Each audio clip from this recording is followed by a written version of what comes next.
Book argument that the contention of Achilles and Agamemnon in the war of Troy, the Greeks having sacked some of the neighboring towns, and taken from thence 2 beautiful captives, Chryseis and Briseis, allotted the first to Agamemnon, and the last to Achilles.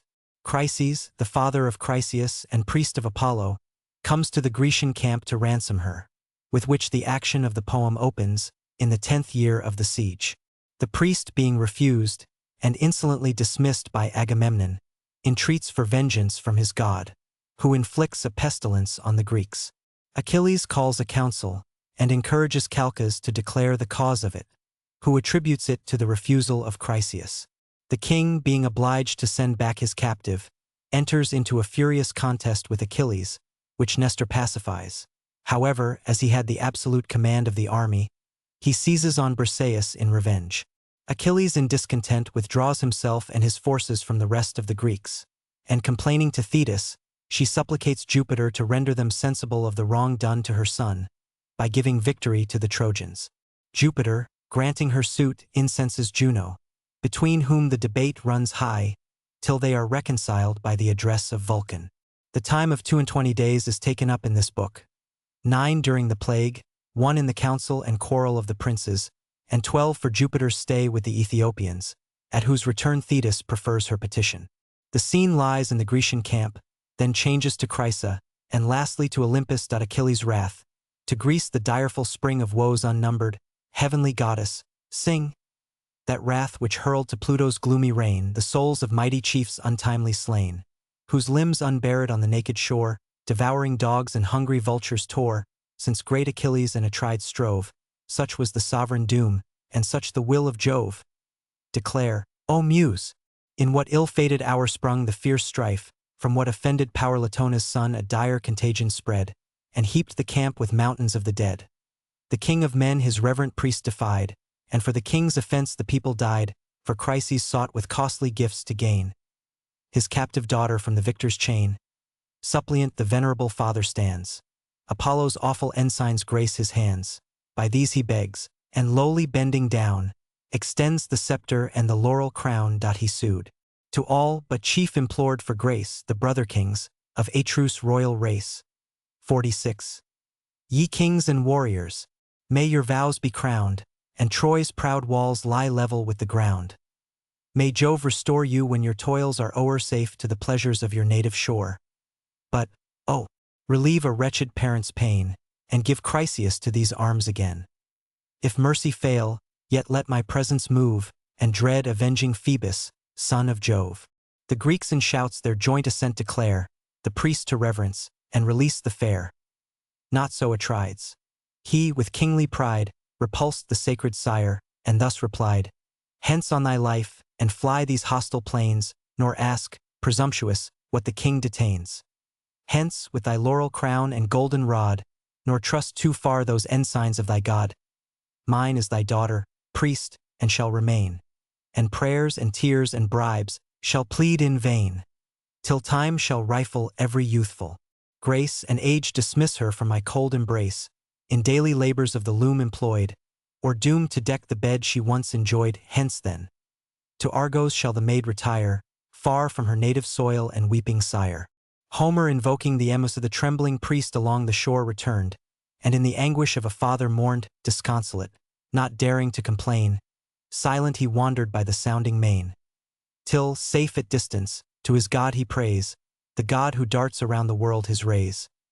O Smintheus, sprung from fair Latona's line, thou guardian power of Scylla the divine, thou source of light, whom Tenedos adores, and whose bright presence gilds thy Chrysa's shores, if e'er with wreaths I hung thy sacred fane. 49. Or fed the flames with fat of oxen slain. God of the silver bow, thy shafts employ, avenge thy servant, and the Greeks destroy. Thus Chryses prayed. The favoring power attends, and from Olympus' lofty tops descends. Bent was his bow, the Grecian hearts to wound wink with a frown 50 fierce as he moved. His silver shafts resound, breathing revenge. A sudden night he spread, and gloomy darkness rolled about his head, the fleet in view. He twanged his deadly bow, and hissing fly the feathered fates below. On mules and dogs the infection first began, and last, the vengeful arrows fixed in man. For 9 long nights, through all the dusky air.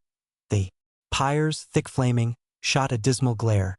But ere the 10th revolving day was run, inspired by Juno, Thetis' godlike son convened to counsel all the Grecian train.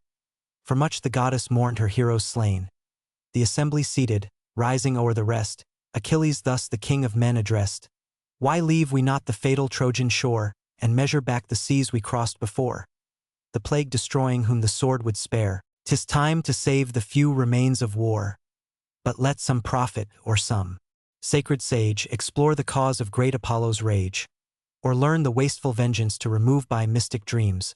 For dreams descend from Jove, if broken vows this heavy curse have laid. Let altars smoke, and hecatombs be paid, so heaven, atoned, shall dying Greece restore, and Phoebus dart his burning shafts no more. He said and sat. When Calchas thus replied, Calchas the wise, the Grecian priest and guide, that sacred seer, whose comprehensive view, the past, the present and the future knew. Uprising slow, the venerable sage thus spoke the prudence and the fears of age. Beloved of Jove, Achilles, wouldst thou know why angry Phoebus bends his fatal bow? First give thy faith, and plight a prince's word of sure protection, by thy power and sword. For I must speak what wisdom would conceal, and truths, invidious to the great, reveal. Bold is the task, when subjects, grown too wise, instruct a monarch where his error lies.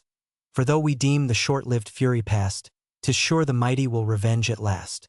To whom Pelides, from thy inmost soul speak what thou knowst, and speak without controlled Idaean by that God I swear who rules the day, to whom thy hands the vows of Greece convey, and whose blessed oracles thy lips declare.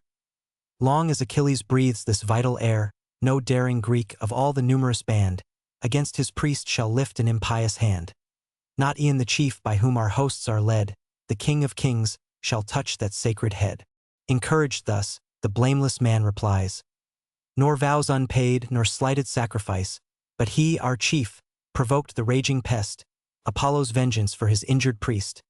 Nor will the gods' awakened fury cease, but plagues shall spread, and funeral fires increase, till the great king, without a ransom paid, to her own crisis send the black-eyed maid perhaps, with added sacrifice and prayer, the priest may pardon, and the god may spare. The prophet spoke, when with a gloomy frown the monarch started from his shining throne. Black choler filled his breast that boiled with ire, and from his eyeballs flashed the living fire. Augur accursed, denouncing mischief still, prophet of plagues, forever boding ill. Still must that tongue some wounding message bring, and still thy priestly pride provoke thy king. For this are Phoebus' oracles explored, to teach the Greeks to murmur at their lord. For this with falsehood is my honor stained, is heaven offended, and a priest profaned. Because my prize, my beauteous maid, I hold, and heavenly charms prefer to proffered gold. A maid, unmatched in manners as in face, skilled in each art, and crowned with every grace. Not half so dear were Clytemnestra's charms, when first her blooming beauties blessed my arms. Yet, if the gods demand her, let her sail. Our cares are only for the public weal. Let me be deemed the hateful cause of all and suffer, rather than my people fall. The prize, the beauteous prize, I will resign, so dearly valued and so justly mine. But since for common good I yield the fair, my private loss let grateful Greece repair. Nor unrewarded let your prince complain, that he alone has fought and bled in vain. Insatiate king, Achilles thus replies, fond of the power but fonder of the prize. Wouldst thou the Greeks their lawful prey should yield, the due reward of many a well-fought field? The spoils of cities razed and warriors slain, we share with justice, as with toil we gain. But to resume whatever thy avarice craves, that trick of tyrants, may be borne by slaves. Yet if our chief for plunder only fight, the spoils of Ilion shall thy loss requite. Weener, by Jove's decree, our conquering powers shall humble to the dust her lofty towers. Then thus the king, shall I my prize resign with tame content, and thou possessed of thine? Great as thou art, and like a god in fight, think not to rob me of a soldier's right. At thy demand shall I restore the maid.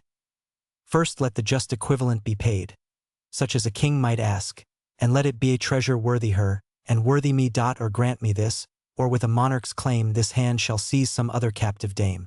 The mighty Ajax shall his prize resign. Ulysses' spoils, or even thy own, be mine. The man who suffers loudly may complain, and rage he may, but he shall rage in vain. But this when time requires it. It now remains we launch a bark to plow the watery plains, and waft the sacrifice to Chrysa's shores, with chosen pilots, and with laboring oars soon shall the sable ship ascend, and some deputed prince the charge attend. This Creta's king or Ajax shall fulfill, or wise Ulysses see performed our will, or, if our royal pleasure shall ordain, Achilles' self conduct her o'er the main. Let fierce Achilles, dreadful in his rage, the god propitiate, and the pest assuage. Ares at this, Pelides, frowning stern, replied, O tyrant, armed with insolence and pride, inglorious slave to interest, ever joined with fraud, unworthy of a royal mind. What generous Greek, obedient to thy word, shall form an ambush or shall lift the sword? What cause have I to war at thy decree? The distant Trojans never injured me. To Thyia's realms no hostile troops they led, safe in her valleys my warlike coursers fed.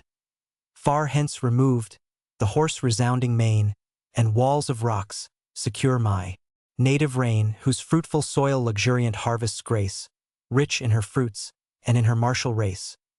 Hither we sailed, a voluntary throng, to avenge a private, not a public wrong.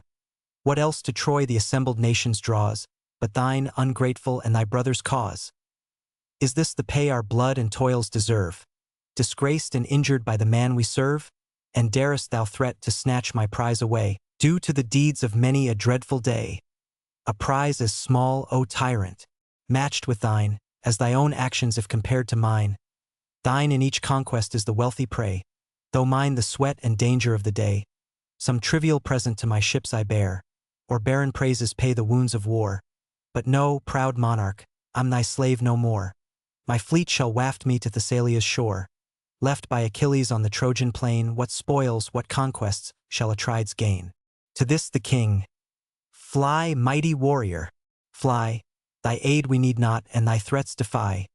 There want not chiefs in such a cause to fight, and Jove himself shall guard a monarch's right. Of all the kings, the gods' distinguished care, to power superior none such hatred bear.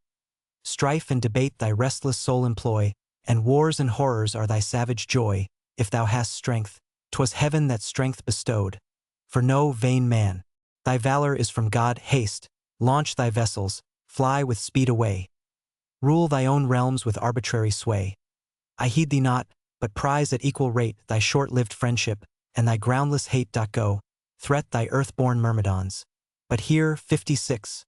'Tis mine to threaten, prince, and thine to fear. No, if the god the beauteous dame demand, my bark shall waft her to her native land. But then prepare, imperious prince, prepare, fierce as thou art, to yield thy captive fair. Even in thy tent I'll seize the blooming prize, thy loved Briseis with the radiant eyes. Hence shalt thou prove my might, and curse the hour thou stoodst a rival of imperial power. And hence to all our hosts it shall be known, that kings are subject to the gods alone. Achilles heard, with grief and rage oppressed, his heart swelled high, and labored in his breast. Distracting thoughts by turns his bosom ruled, now fired by wrath, and now by reason cooled. That prompts his hand to draw the deadly sword, force through the Greeks, and pierce their haughty lord. This whispers soft his vengeance to control, and calm the rising tempest of his soul. Just as in anguish of suspense he stayed, while half unsheathed appeared the glittering blade. 57 Minerva swift descended from above, sent by the sister and the wife of Jove, for both the princes claimed her equal care. Behind she stood, and by the golden hair Achilles seized, to him alone confessed. A sable cloud concealed her from the rest he sees, and sudden to the goddess cries, known by the flames that sparkle from her eyes. Minerva repressing the fury of Achilles descends. Minerva, in her guardian care, a heavenly witness of the wrongs I bear from Atreus' son. Then let those eyes that view the daring crime, behold the vengeance too. Forbear, the progeny of Jove replies, to calm thy fury I forsake the skies. Let great Achilles, to the gods resigned, to reason yield the empire o'er his mind. By awful Juno this command is given. The king and you are both the care of heaven. The force of keen reproaches let him feel, but sheathe, obedient, thy revenging steel, for I pronounce and trust a heavenly power. Thy injured honor has its fated hour, when the proud monarch shall thy arms implore, and bribe thy friendship with a boundless store. Then let revenge no longer bear the sway. Command thy passions, and the gods obey. To her Pelides, with regardful ear, 'tis just, O goddess, I thy dictates hear. Hard as it is, my vengeance I suppress. Those who revere the gods will bless. He said, observant of the blue-eyed maid. Then in the sheath returned the shining blade. The goddess swift to high Olympus flies, and joins the sacred senate of the skies, nor yet the rage his boiling breast forsook, which thus redoubling on Atrides broke. O monster, mixed of insolence and fear, thou dog in forehead, but in heart a deer, when wert thou known in ambushed fights to dare, or nobly face the horrid front of war? 'Tis ours, the chance of fighting fields to try, thine to look on and bid the valiant die. So much 'tis safer through the camp to go, and rob a subject, than to spoil a foe, scourge of thy people, violent and base, sent in Jove's anger on a slavish race, who, lost to sense of generous freedom past, are tamed to wrongs. Or this had been thy last, now by this sacred scepter hear me swear, which never more shall leaves or blossoms bear, which severed from the trunk, as I from thee, on the bare mountains left, its parent tree, this scepter, formed by tempered steel to prove an ensign of the delegates of Jove, from whom the power of laws and justice springs, tremendous oath, inviolate to kings. By this I swear, when bleeding Greece again shall call Achilles, she shall call in vain. When, flushed with slaughter, Hector comes to spread the purpled shore with mountains of the dead, then shalt thou mourn the affront thy madness gave, forced to deplore when impotent to save. Then rage in bitterness of soul to know this act has made the bravest Greek thy foe. He spoke, and furious hurled against the ground his scepter starred with golden studs around. Then sternly silent sat. With like disdain, the raging king returned his frowns again to calm their passion with the words of age.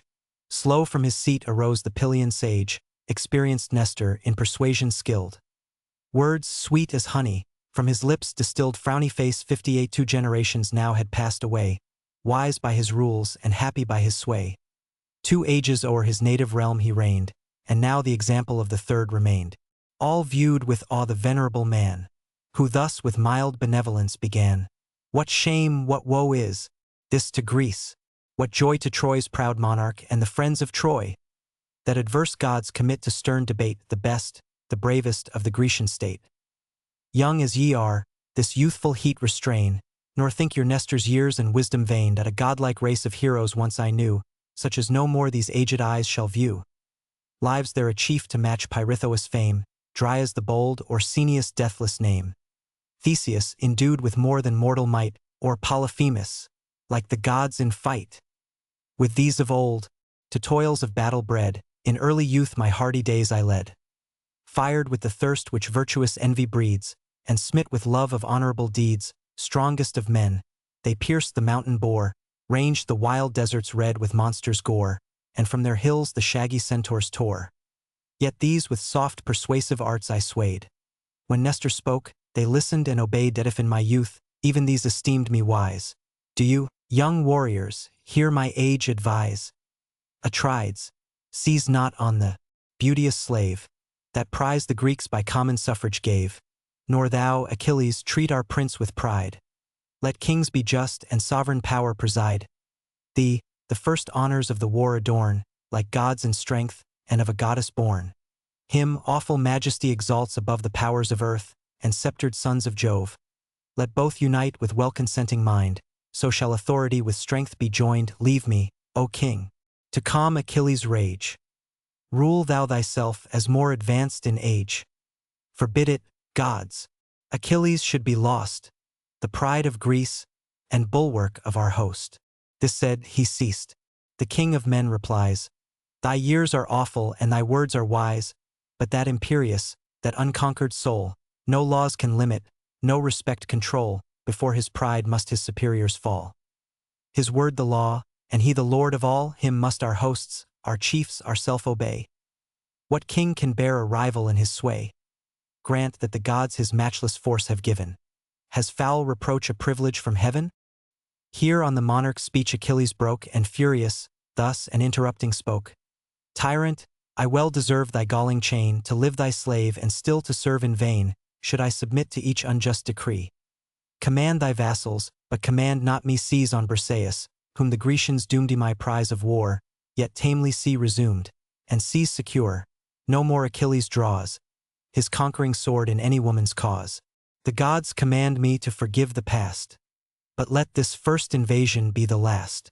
For know, thy blood, when next thou darest invade, shall stream in vengeance on my reeking blade. At this they ceased. The stern debate expired. The chiefs in sullen majesty retired. Achilles with Patroclus took his way where near his tents his hollow vessels lay. Meantime Atrides launched with numerous oars a well-rigged ship for Chrysa's sacred shores. High on the deck was fair Chryseis placed, and sage Ulysses with the conduct graced. Safe in her sides the hecatomb they stowed, then swiftly sailing, cut the liquid road. The host to expiate next the king prepares, with pure lust rations, and with solemn prayers. Washed by the briny wave, the pious train 59 are cleansed, and cast the ablutions in the main. Along the shore whole hecatombs were laid, and bulls and goats to Phoebus altars paid. The sable fumes in curling spires arise, and waft their grateful odors to the skies. The army thus in sacred rites engaged, Atrides still with deep resentment raged. To await his will 2 sacred heralds stood, Talthybius and Eurybides the good. Haste to the fierce Achilles' tent, he cries, thence bear Briseis, as our royal prize. Submit he must, or if they will not part, ourself in arms shall tear her from his heart. The unwilling heralds act their lord's commands. Pensive they walk along the barren sands. Arrived, the hero in his tent they find, with gloomy aspect on his arm reclined. At awful distance long they silent stand, loath to advance, and speak their hard command. Decent confusion, this the godlike man perceived, and thus with accent mild began. With leave and honor enter our abodes, ye sacred ministers of men and gods. 60. I know your message. By constraint you came. Not you, but your imperious lord I blame. Patroclus, haste, the fair Briseis bring. Conduct my captive to the haughty king, but witness, heralds, and proclaim my vow. Witness to gods above and men below. But first and loudest, to your prince declare, that lawless tyrant whose commands you bear, unmoved as death, Achilles shall remain, though prostrate Greece shall bleed at every vein. The raging chief in frantic passion lost, blind to himself, and useless to his host, unskilled to judge the future by the past, in blood and slaughter shall repent at last. The departure of Briseis from the tent of Alois Patroclus now the unwilling beauty brought. She, in soft sorrows, and in pensive thought, passed silent, as the heralds held her hand, and oft looked back, slow-moving o'er the strand. Not so his loss the fierce Achilles bore, but sad, retiring to the sounding shore, o'er the wild margin of the deep he hung, that kindred deep from whence his mother sprung. Frowny face 61. There bathed in tears of anger and disdain, thus loud lamented to the stormy main. O parent, goddess, since in early bloom thy son must fall by too severe a doom, sure to so short a race of glory born, great Jove in justice should the span adorn. Honor and fame at least the thunderer owed, and ill he pays the promise of a god, if yon proud monarch thus thy son defies, obscures my glories and resumes my prize. Far from the deep recesses of the main, where aged ocean holds his watery reign, the goddess mother heard the waves divide, and like a mist she rose above the tide, beheld him mourning on the naked shores, and thus the sorrows of his soul explores. Why grieves my son? Thy anguish let me share. Reveal the cause, and trust a parent's care. He deeply sighing said, to tell my woe is but to mention what too well you know. From Thebe, sacred to Apollo's name 62. Aeacian's realm, our conquering army came, with treasure loaded and triumphant spoils, whose just division crowned the soldiers' toils. But bright Chryseis, heavenly prize, was led, by vote selected, to the general's bed.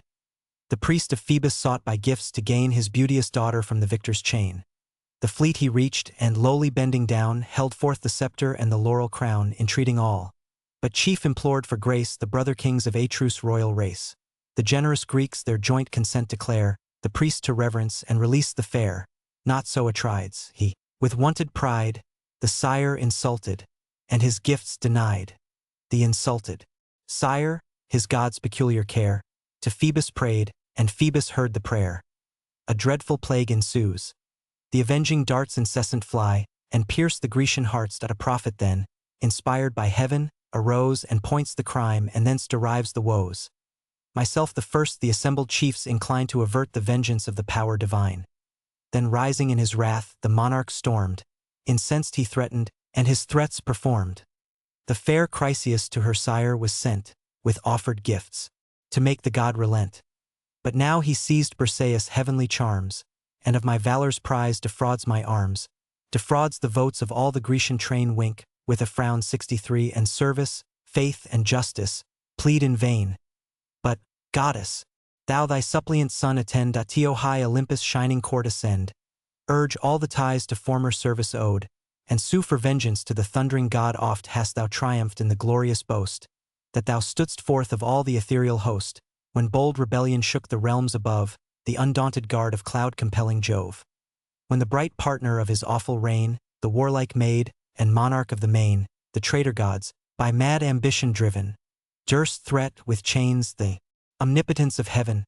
Then, called by thee, the monster Titan came, whom gods Briareus men Aegean name, through wondering skies enormous stalked along. Not he that shakes the solid earth so strong. With giant pride at Jove's high throne he stands, and brandished round him all his 100 hands. The affrighted gods confessed their awful lord, they dropped the fetters, trembled and adored. 64 This goddess, this to his remembrance call, embrace his knees at his tribunal fall. Conjure him far to drive the Grecian train, to hurl them headlong to their fleet and main, to heap the shores with copious death, and bring the Greeks to know the curse of such a king. Let Agamemnon lift his haughty head o'er all his wide dominion of the dead, and mourn in blood that e'er he durst disgrace the boldest warrior of the Grecian race. Thetis calling Briareus to the assistance of Jupiter, unhappy son. Fair Thetis thus replies, while tears celestial trickle from her eyes. Why have I borne thee with a mother's throes, to fates averse, and nursed for future woes? 65 So short a space the light of heaven to view, so short a space, and filled with sorrow too. O might a parent's careful wish prevail, far, far from Ilion should thy vessel sail, and thou, from camps remote, the danger shun which now, alas, too nearly threats my son. Yet, what I can, to move thy suit I'll go to great Olympus crowned with fleecy snow. Meantime, secure within thy ships, from far behold the field, not mingle in the war. The sire of gods and all the ethereal train, on the warm limits of the farthest main, now mix with mortals, nor disdain to grace the feasts of Ethiopia's blameless race.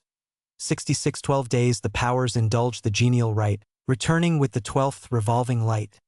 Then will I mount the brazen dome and move the high tribunal of immortal Jove. The goddess spoke, the rolling waves unclose, then down the steep she plunged from whence she rose, and left him sorrowing on the lonely coast, in wild resentment for the fair he lost. Dian Chrysa's port now sage Ulysses rode. Beneath the deck the destined victim stowed. The sails they furled, they lashed the mast aside, and dropped their anchors, and the pinnace tied. Next on the shore their hecatomb they land. Chryseis last descending on the strand. Her, thus returning from the furrowed main, Ulysses led to Phoebus' sacred fane, where at his solemn altar as the maid he gave to Chryseis. Thus the hero said, Hail, reverend priest! To Phoebus' awful dome a suppliant I from great Atrides come. Unransomed, here receive the spotless fair. Accept the hecatomb the Greeks prepare, and may thy God who scatters darts around, atoned by sacrifice, desist to wound. 67 At this, the sire embraced the maid again, so sadly lost, so lately sought in vain. Then near the altar of the darting king, disposed in rank their hecatomb they bring. With water purify their hands, and take the sacred offering of the salted cake.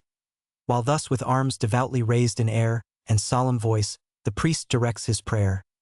God of the silver bow, thy ear incline, whose power encircles Scylla the divine, whose sacred eye thy Tenedos surveys, and gilds fair Chrysa with distinguished rays. If, fired to vengeance at thy priest's request, thy direful darts inflict the raging pest, once more attend, avert the wasteful woe, and smile propitious, and unbend thy bow. So Chryses prayed. Apollo heard his prayer, and now the Greeks their hecatomb prepare. Between their horns the salted barley threw, and, with their heads to heaven, the victims slew. Frowny face 68. The limbs they sever from the enclosing hide. The thighs, selected to the gods, divide. On these, in double calls involved with art, the choicest morsels lay from every part. The priest himself before his altar stands, and burns the offering with his holy hands, pours the black wine, and sees the flames aspire. The youth with instruments surround the fire. The thighs thus sacrificed and entrails dressed, the assistants part, transfix and roast the rest. Then spread the tables, the repast prepare. Each takes his seat, and each receives his share. When now the rage of hunger was repressed, with pure libations they conclude the feast. The youths with wine the copious goblets crowned, 69 and, pleased, dispense the flowing bowls around. With hymns divine the joyous banquet ends. The paeans lengthened till the sun descends. The Greeks, restored, the grateful notes prolong. Apollo listens and approves the song. 'Twas night. The chiefs beside their vessel lie, till rosy morn had purpled o'er the sky. Then launch and hoist the mast. Indulgent gales, supplied by Phoebus, fill the swelling sails. The milk-white canvas bellying as they blow, the parted ocean foams and roars below. Above the bounding billows swift they flew, till now the Grecian camp appeared in view. Far on the beach they haul their bark to land. The crooked keel divides the yellow sand, then part, where stretched along the winding bay, the ships and tents in mingled prospect lay. But raging still, amidst his navy sat the stern Achilles, steadfast in his hate. Nor mixed in combat, nor in council joined. But wasting cares lay heavy on his mind. In his black thoughts revenge and slaughter roll, and scenes of blood rise dreadful in his soul. 12 days were past, and now the dawning light the gods had summoned to the Olympian height. Jove, first ascending from the watery bowers, leads the long order of ethereal powers, when, like the morning mist in early day, rose from the flood the daughter of the sea, and to the seats divine her flight addressed. There, far apart, and high above the rest, the Thunderer sat, where old Olympus shrouds his 100 heads in heaven, and props the clouds. Suppliant the goddess stood. One hand she placed beneath his beard, and one his knees embraced. If e'er, O Father of the gods, she said, my words could please thee or my actions aid, some marks of honor on my son bestow, and pay in glory what in life you owe. Fame is at least by heavenly promise due to life so short, and now dishonored too. Avenge this wrong, O ever just and wise. Let Greece be humbled, and the Trojans rise, till the proud king and all the Achaean race shall heap with honors him they now disgrace. Thetis entreating Jupiter to honor as well as thus Thetis spoke. But Jove in silence held, the sacred counsels of his breast concealed. Not so repulsed, the goddess closer pressed, still grasped his knees, and urged the dear request. O sire of gods and men, thy suppliant hear, refuse or grant. For what has Jove to fear? Or oh, declare, of all the powers above is wretched Thetis least the care of Jove, she said. And sighing, thus the god replies, who rolls the thunder o'er the vaulted skies. What hast thou asked? Ah, why should Jove engage in foreign contests and domestic rage, the gods' complaints and Juno's fierce alarms, while I, too partial, aid the Trojan arms? Go, lest the haughty partner of my sway with jealous eyes thy close access survey. But part in peace, secure thy prayer is sped. Witness the sacred honors of our head, the nod that ratifies the will divine, the faithful, fixed, irrevocable sign. This seals thy suit, and this fulfills thy vows. He spoke, and awful bends his sable brows. 70 shakes his ambrosial curls and gives the nod, the stamp of fate and sanction of the god. High heaven with trembling the dread signal took, and all Olympus to the center shook. 71 swift to the seas profound the goddess flies, Jove to his starry mansions in the skies. The shining synod of the immortals wait the coming god, and from their thrones of state arising silent, wrapped in holy fear, before the majesty of heaven appear. Trembling they stand, while Jove assumes the throne, all, but the gods' imperious queen, alone. Late had she viewed the silver-footed dame, and all her passions kindled into flame. Say, artful manager of heaven, she cries, who now partakes the secrets of the skies? Thy Juno knows not the decrees of fate, in vain the partner of imperial state. What favorite goddess then those cares divides, which Jove in prudence from his consort hides? To this the Thunderer, seek not thou to find the sacred counsels of Almighty mind. Involved in darkness lies the great decree, nor can the depths of fate be pierced by thee. What fits thy knowledge, thou the first shalt know, the first of gods above and men below. But thou nor they shall search the thoughts that roll deep in the close recesses of my soul. Full on the sire the goddess of the skies rolled the large orbs of her majestic eyes, and thus returned, Austere Saturnius, say, from whence this wrath, or who controls thy sway? Thy boundless will, for me, remains in force, and all thy counsels take the destined course. But 'tis for Greece I fear, for late was seen, in close consult, the silver-footed queen. Jove to his Thetis nothing could deny, nor was the signal vain that shook the sky. What fatal favor has the goddess won, to grace her fierce, inexorable son? Perhaps in Grecian blood to drench the plain, and glut his vengeance with my people slain. Then thus the god, O restless fate of pride, that strives to learn what heaven resolves to hide. Vain is the search, presumptuous and abhorred, anxious to thee, and odious to thy lord, let this suffice. The immutable decree no force can shake. What is that ought to be, goddess, submit, nor dare our will withstand, but dread the power of this avenging hand. The united strength of all the gods above in vain resists the omnipotence of Jove. The thunderer spoke, nor durst the queen reply. A reverent horror silenced all the sky. The feast disturbed, with sorrow Vulcan saw his mother menaced, and the gods in awe, peace at his heart, and pleasure his design. Thus interposed the architect divine. The wretched quarrels of the mortal state are far unworthy, gods, of your debate. Let men their days in senseless strife employ, we, in eternal peace and constant joy. Thou, goddess mother, with our sire comply, nor break the sacred union of the sky. Lest, roused to rage, he shake the blessed abodes, launch the red lightning, and dethrone the gods. If you submit, the thunderer stands appeased. The gracious power is willing to be pleased. Thus Vulcan spoke, and rising with a bound, the double bowl with sparkling nectar crowned, 72 which held to Juno in a cheerful way. Goddess, he cried, be patient and obey, dear as you are, if Jove his arm extend, I can but grieve, unable to defend. What god so daring in your aid to move, or lift his hand against the force of Jove? Once in your cause I felt his matchless might, hurled headlong down from the ethereal height. Wink with a frown 73. Tossed all the day in rapid circles round, nor till the sun descended, touched the ground, breathless I fell, in giddy motion lost. The Cynthians raised me on the Lemnian coast. Wink with a frown 74, he said, and to her hands the goblet heaved, which with a smile the white-armed queen received. Then to the rest he filled, and in his turn each to his lips applied the nectared urn. Vulcan with awkward grace his office plies, and unextinguished laughter shakes the skies. Thus the blessed gods the genial day prolong, in feasts ambrosial and celestial song. 75 Apollo tuned the lyre, the muses, round with voice alternate aid the silver sound. Meantime the radiant sun to mortal sight descending swift, rolled down the rapid light. Then to their starry domes the gods depart, the shining monuments of Vulcan's art. Jove on his couch reclined his awful head, and Juno slumbered on the golden bed. The thunderer spoke, nor durst the queen reply. A reverent horror silenced all the sky.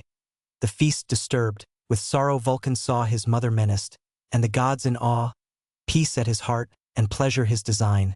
Thus interposed the architect divine.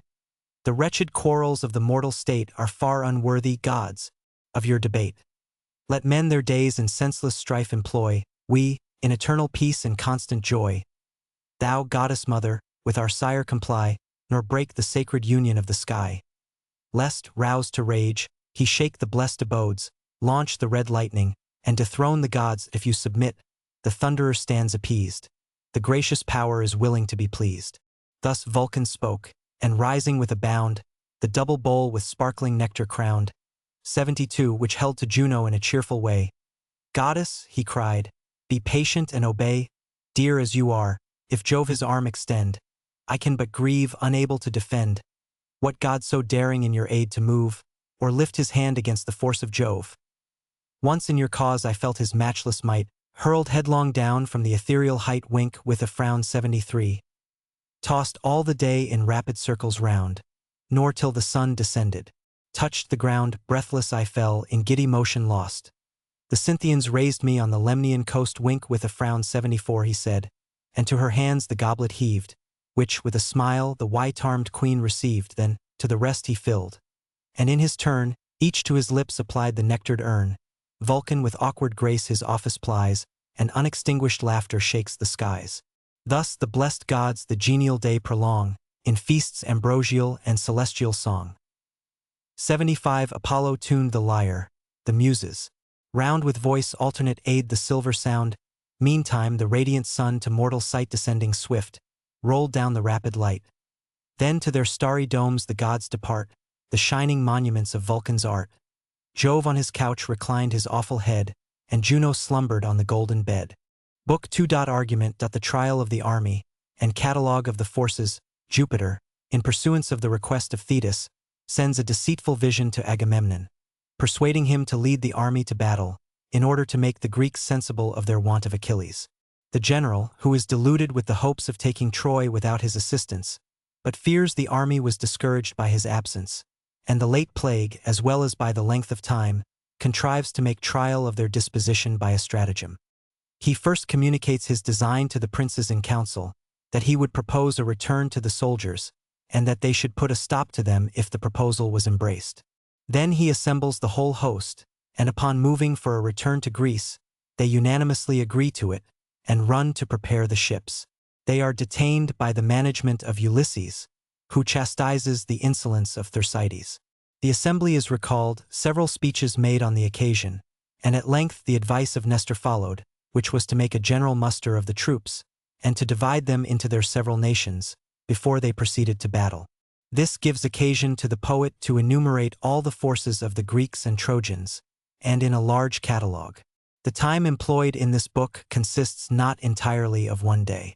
The scene lies in the Grecian camp, and upon the seashore. Towards the end it removes to Troy. Now pleasing sleep had sealed each mortal eye, stretched in the tents the Grecian leaders lie. The immortals slumbered on their thrones above, all but the ever-wakeful eyes of Jove. 76 To honor Thetis' son he bends his care, and plunge the Greeks in all the woes of war. Then bids an empty phantom rise to sight, and thus commands the vision of the night. Fly hence, deluding dream, and light as air. 77 To Agamemnon's ample tent repair. Bid him in arms draw forth the embattled train. Lead all his Grecians to the dusty plain, declare, e'en now 'tis given him to destroy the lofty towers of wide-extended Troy. For now no more the gods with fate contend. At Juno's suit the heavenly factions end, destruction hangs o'er yon devoted wall, and nodding Ilion waits the impending fall. Swift as the word the vain illusion fled, descends, and hovers o'er Atride's head. Clothed in the figure of the Pylian sage, renowned for wisdom and revered for age. Around his temples spreads his golden wing, and thus the flattering dream deceives the king. Jupiter sending the evil dream to Agamemnon. Canst thou, with all a monarch's cares oppressed, O Atreus' son, canst thou indulge thy rest? 78 Ill fits a chief who mighty nations guides, directs in council, and in war presides, to whom its safety a whole people owes, to waste long nights in indolent repose.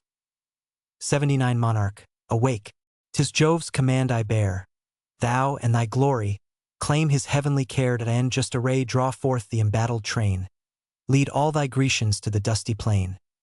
E'en now, O king, 'tis given thee to destroy the lofty towers of wide-extended Troy. For now no more the gods with fate contend. At Juno's suit the heavenly factions end, destruction hangs o'er yon devoted wall, and nodding Ilion waits the impending fall. Awake, but waking this advice approve, and trust the vision that descends from Jove. The phantom said, then vanished from his sight, resolves to err, and mixes with the night that 1,000 schemes the monarch's mind employ. Elate in thought he sacks untaken Troy. Vain as he was, and to the future blind, nor saw what Jove and secret fate designed, what mighty toils to either host remain, what scenes of grief, and numbers of the slain. Eager he rises, and in fancy hears the voice celestial murmuring in his ears. First on his limbs a slender vest he drew, around him next the regal mantle threw, the embroidered sandals on his feet were tied, the starry falchion glittered at his side, and last, his arm the massy scepter loads, unstained, immortal, and the gift of gods. Now rosy morn ascends the court of Jove, lifts up her light, and opens day above. The king dispatched his heralds with commands to range the camp and summon all the bands. the gathering hosts the monarch's word obey. While to the fleet Atrides bends his way in his black ship the Pylian prince he found. There calls a senate of the peers around. The assembly placed, the king of men expressed to the councils laboring in his artful breast. Friends and confederates, with attentive ear receive my words, and credit what you hear. Late as I slumbered in the shades of night, a dream divine appeared before my sight, whose visionary form like Nestor came, the same in habit, and in mien the same. 80 The heavenly phantom hovered o'er my head, and, "Dost thou sleep, O a true son?" he said. "Ill fits a chief who mighty nations guides, directs in council and in war presides, to whom its safety a whole people owes, to waste long nights in indolent repose. Monarch, awake! 'Tis Jove's command I bear. Thou in thy glory claim his heavenly care that I in just array draw forth the embattled train, and lead the Grecians to the dusty plain. E'en now, O king, 'tis given thee to destroy the lofty towers of wide-extended Troy. For now no more the gods with fate contend, at Juno's suit the heavenly factions end. Destruction hangs o'er yon devoted wall, and nodding Ilion waits the impending fall. This here observant, and the gods obey. The vision spoke, and passed in air away. Now, valiant chiefs, since heaven itself alarms, unite, and rouse the sons of Greece to arms. But first, with caution, try what yet they dare, worn with 9 years of unsuccessful war, till move the troops to measure back the main. Be mine, and yours the province to detain. He spoke and sat. When Nestor, rising, said, Nestor, whom Pilus' sandy realms obeyed, Princes of Greece, your faithful ears incline, nor doubt the vision of the powers divine. Sent by great Jove to him who rules the host, forbid it, heaven, this warning should be lost. Then let us haste, obey the gods' alarms, and join to rouse the sons of Greece to arms. Thus spoke the sage. The kings without delay dissolve the council, and their chief obey. The sceptred rulers lead. The following host, poured forth by thousands, darkens all the coast as from some rocky cleft the shepherd sees, clustering in heaps on heaps the driving bees, rolling and blackening, swarms succeeding swarms, with deeper murmurs and more hoarse alarms. Dusky they spread, a close embodied crowd, and o'er the vale descends the living cloud. 81 So, from the tents and ships, a lengthened train spreads all the beach and wide o'ershads the plain. Along the region runs a deafening sound.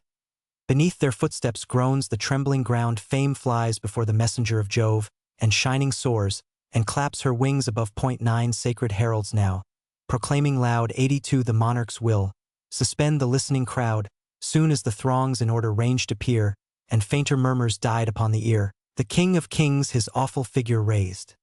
High in his hand the golden scepter blazed. The golden scepter of celestial flame, by Vulcan formed, from Jove to Hermes came. To Pelops he the immortal gift resigned. The immortal gift great Pelops left behind, in Atreus' hand, which not with Atreus ends, to rich Thyestes next the prize descends. And now the mark of Agamemnon's reign, subjects all Argos and controls the main. 83 On this bright scepter now the king reclined, and artful thus pronounced the speech designed. Ye sons of Mars, partake your leader's care, heroes of Greece and brothers of the war. Of partial Jove with justice I complain, and heavenly oracles believed in Venus' safe return was promised to our toils, renowned, triumphant, and enriched with spoils. Now shameful flight alone can save the host, our blood, our treasure, and our glory lost, so Jove decrees, resistless lord of all, at whose command whole empires rise or fall.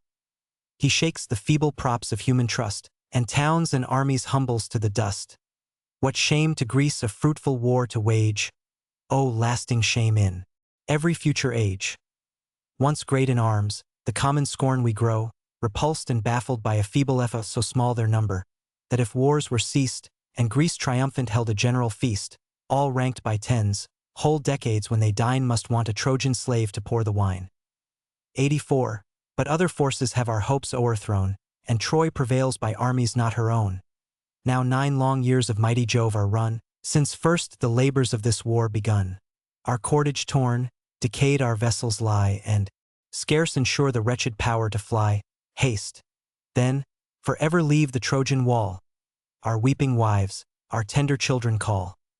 Love, duty, safety summon us away. 'Tis nature's voice, and not to so roll the billows to the Icarian shore. From east and south when winds begin to roar, burst their dark mansions in the clouds, and sweep the whitening surface of the ruffled deep. And as on corn when western gusts descend, 85, before the blast the lofty harvests bend. Thus o'er the field the moving host peers, with nodding plumes and groves of waving spears. The gathering murmur spreads, their trampling feet beat the loose sands, and thicken to the fleet.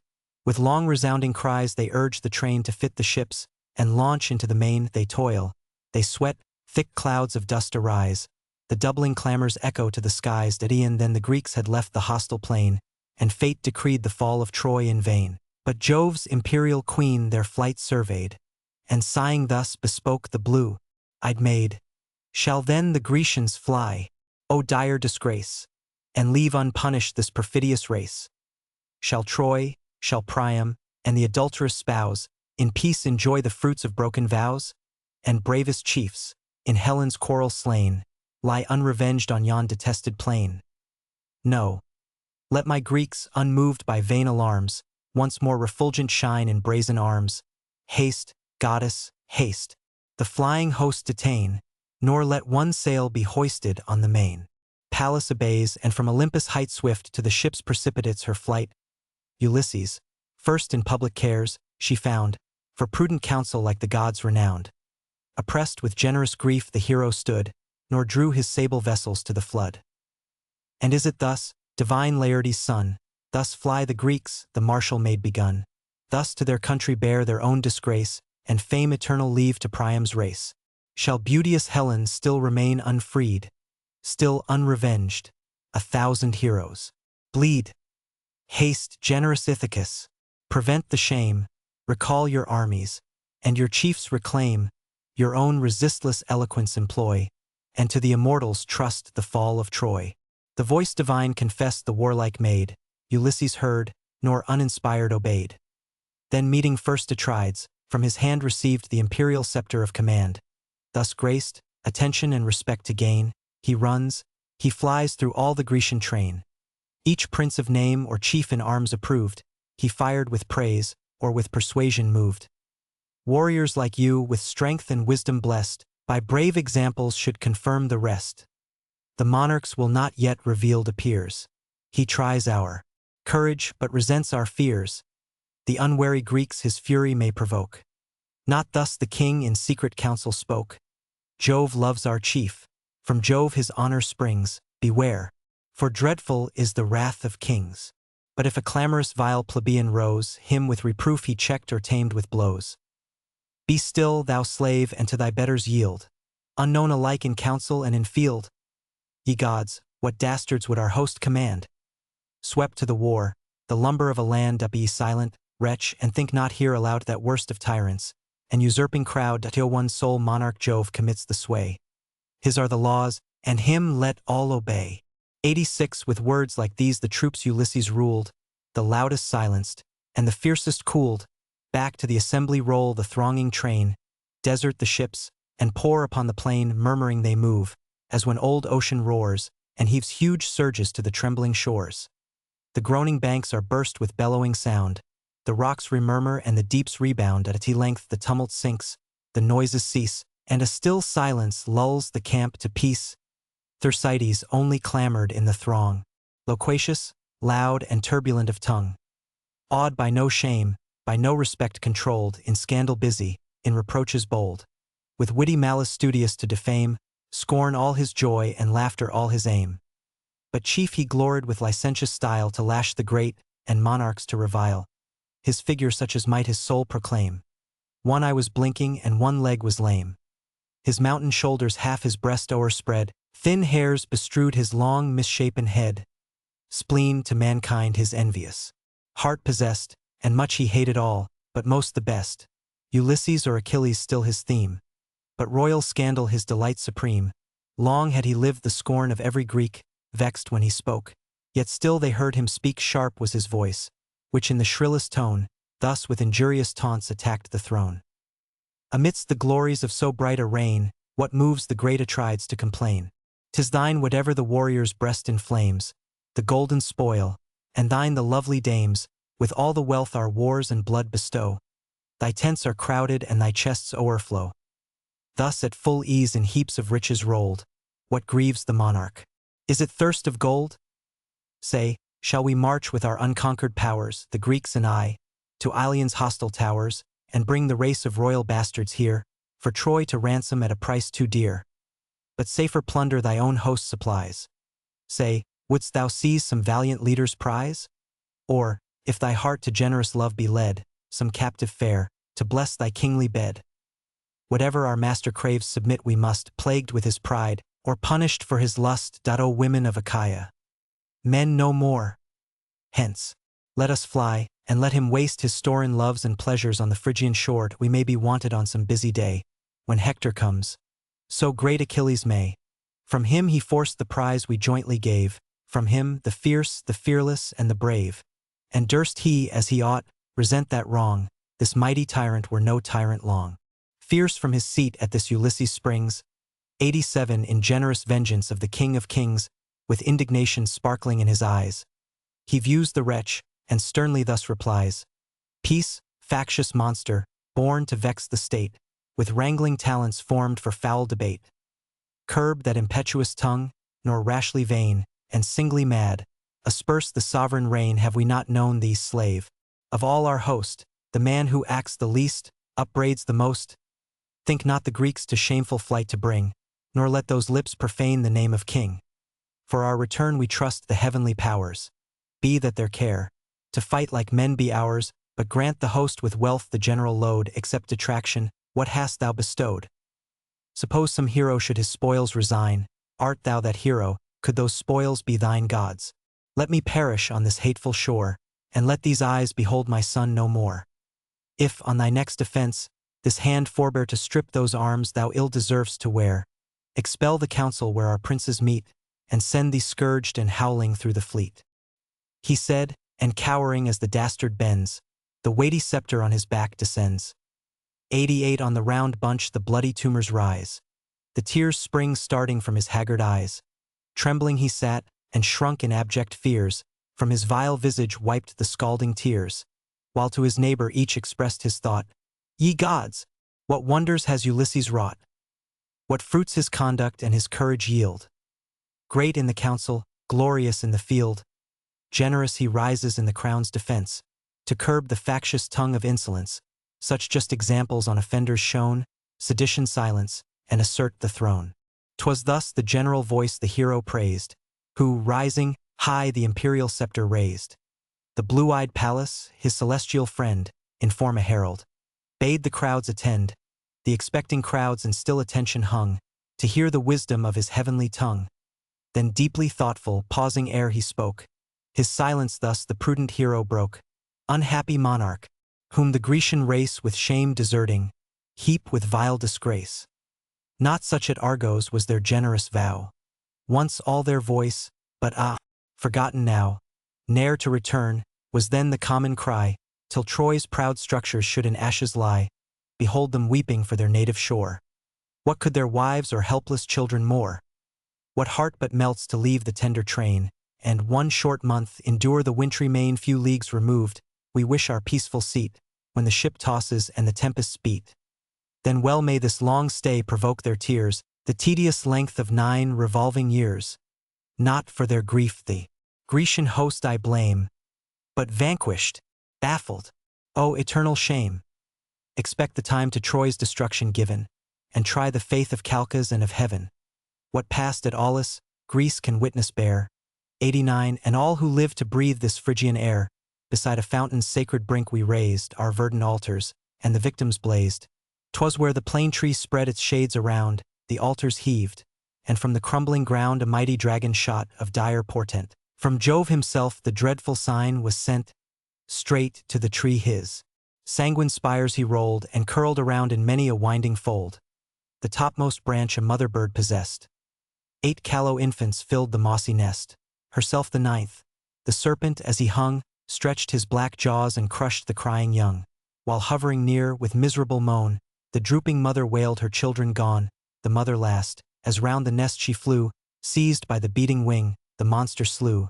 nor long survived, to marble turned, he stands a lasting prodigy on Alois sands. Such was the will of Jove, and hence we dare trust in his omen, and support the war. For while around we gazed with wondering eyes, and trembling sought the powers with sacrifice, full of his god, the reverend Calchas cried, 90. Ye Grecian warriors, lay your fears aside. This wondrous signal Jove himself displays of long, long labors, but eternal praise to as many birds as by the snake were slain. So many years the toils of Greece remain. But wait the 10th, for Ilion's fall decreed. Thus spoke the prophet, thus the fates succeed. Obey, ye Grecians, with submission wait, nor let your flight avert the Trojan fate. He said, the shores with loud applauses sound, the hollow ships each deafening shout rebound. Then Nestor thus, these vain debates forbear, ye talk like children, not like heroes dare. Where now are all your high resolves at last? Your leagues concluded, your engagements past, vowed with libations and with victims then, now vanished like their smoke, the faith of men. While useless words consume the unactive hours, no wonder Troy so long resists our powers. Rise, great Atrides, and with courage sway. We march to war, if thou direct the way. But leave the few that dare resist thy laws, the mean deserters of the Grecian cause, to grudge the conquests mighty Jove prepares, and view with envy our successful wars on that great day, when first the martial train, big with the fate of Ilion, ploughed the main, Jove on the right, a prosperous signal sent, and thunder rolling shook the firmament, encouraged hence, maintain the glorious strife, till every soldier grasp a Phrygian wife, till Helen's woes at full revenged appear, and Troy's proud matrons render tear for tear. Before that day, if any Greek invite his country's troops to base inglorious flight, stand forth that Greek, and hoist his sail to fly, and die the dastard first, who dreads to die. But now, O monarch, all thy chiefs advise frowny face 91, nor what they offer, thou thyself despise among those counsels, let not mine be vain, in tribes and nations to divide thy train. His separate troops let every leader call, each strengthen each, and all encourage all. What chief or soldier of the numerous band, or bravely fights, or ill obeys command, when thus distinct they war, shall soon be known, and what the cause of Ilion not o'erthrown. If fate resists, or if our arms are slow, if gods above prevent, or men below. To him the king, how much thy years excel in arts of counsel, and in speaking well. O would the gods, in love to Greece, decree but 10 such sages as they grant in thee. Such wisdom soon should Priam's force destroy, and soon should fall the haughty towers of Troy.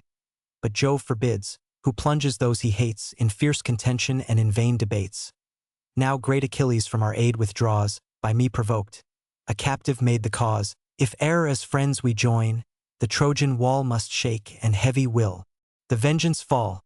But now, ye warriors, take a short repast, and, well refreshed, to bloody conflict haste. His sharpened spear let every Grecian wield, and every Grecian fix his brazen shield. Let all excite the fiery steeds of war, and all for combat fit the rattling car. This day, this dreadful day, let each contend. No rest, no respite, till the shades descend. Till darkness or till death shall cover all. Let the war bleed, and let the mighty fall. Till bathed in sweat be every manly breast, with the huge shield each brawny arm depressed, each aching nerve refuse the lance to throw, and each spent courser at the chariot blow. Who dares, inglorious, in his ships to stay, who dares to tremble on this signal day? That wretch, too mean to fall by martial power, the birds shall mangle and the dogs devour. The monarch spoke, and straight a murmur rose, loud as the surges when the tempest blows, that dashed on broken rocks tumultuous roar, and foam and thunder on the stony shore. Straight to the tents the troops dispersing bend, the fires are kindled, and the smokes ascend. With hasty feasts they sacrifice and pray, to avert the dangers of the doubtful day. At a steer of 5 years' age, large-limbed and fed, 92, to Jove's high altars Agamemnon led. There bade the noblest of the Grecian peers, and Nestor, first, as most advanced in years. Next came Idomeneus, 93, and Tydeus' son, 94, Ajax the less, and Ajax Telamon wink with a frown, 95. Then wise Ulysses in his rank was placed, and Menelaus came, unbid, the last.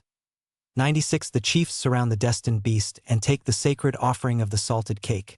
When thus the king prefers his solemn prayer, O thou, whose thunder rends the clouded air, who in the heaven of heavens hast fixed thy throne, supreme of gods, unbounded, and alone, hear, and before the burning sun descends, before the night her gloomy veil extends, low in the dust be laid yon hostile spires, be Priam's palace sunk in Grecian fires, and Hector's breast be plunged this shining sword, and slaughtered heroes groan around their lord. Thus prayed the chief. His unavailing prayer great Jove refused, and tossed in empty air. The god averse, while yet the fumes arose, prepared new toils and doubled woes on woes. Their prayers performed the chiefs the right pursue. The barley sprinkled, and the victim slew. The limbs they sever from the enclosing hide, the thighs, selected to the gods, divide dead on these, in double calls involved with art. The choicest morsels lie from every part. From the cleft would the crackling flames aspire while the fat victims feed the sacred fire. The thighs thus sacrificed, and entrails dressed to the assistant's part, transfix, and roast the rest. Then spread the tables, the repast prepare, each takes his seat, and each receives his share. Soon as the rage of hunger was suppressed, the generous Nestor thus the prince addressed. Now bid thy heralds sound the loud alarms, and call the squadrons sheathed in brazen arms. Now seize the occasion, now the troops survey, and lead to war when heaven directs the way. He said. The monarch issued his commands. Straight the loud heralds call the gathering bands. The chiefs enclose their king. The hosts divide, in tribes and nations ranked on either side. High in the midst the blue-eyed virgin flies. From rank to rank she darts her ardent eyes. The dreadful aegis, Jove's immortal shield, blazed on her arm and lightened all the field. Round the vast orb 100 serpents rolled, formed the bright fringe, and seemed to burn in gold. With this each Grecian's manly breast she warms, swells their bold hearts, and strings their nervous arms. No more they sigh, inglorious, to return, but breathe revenge, and for the combat burned as on some mountain.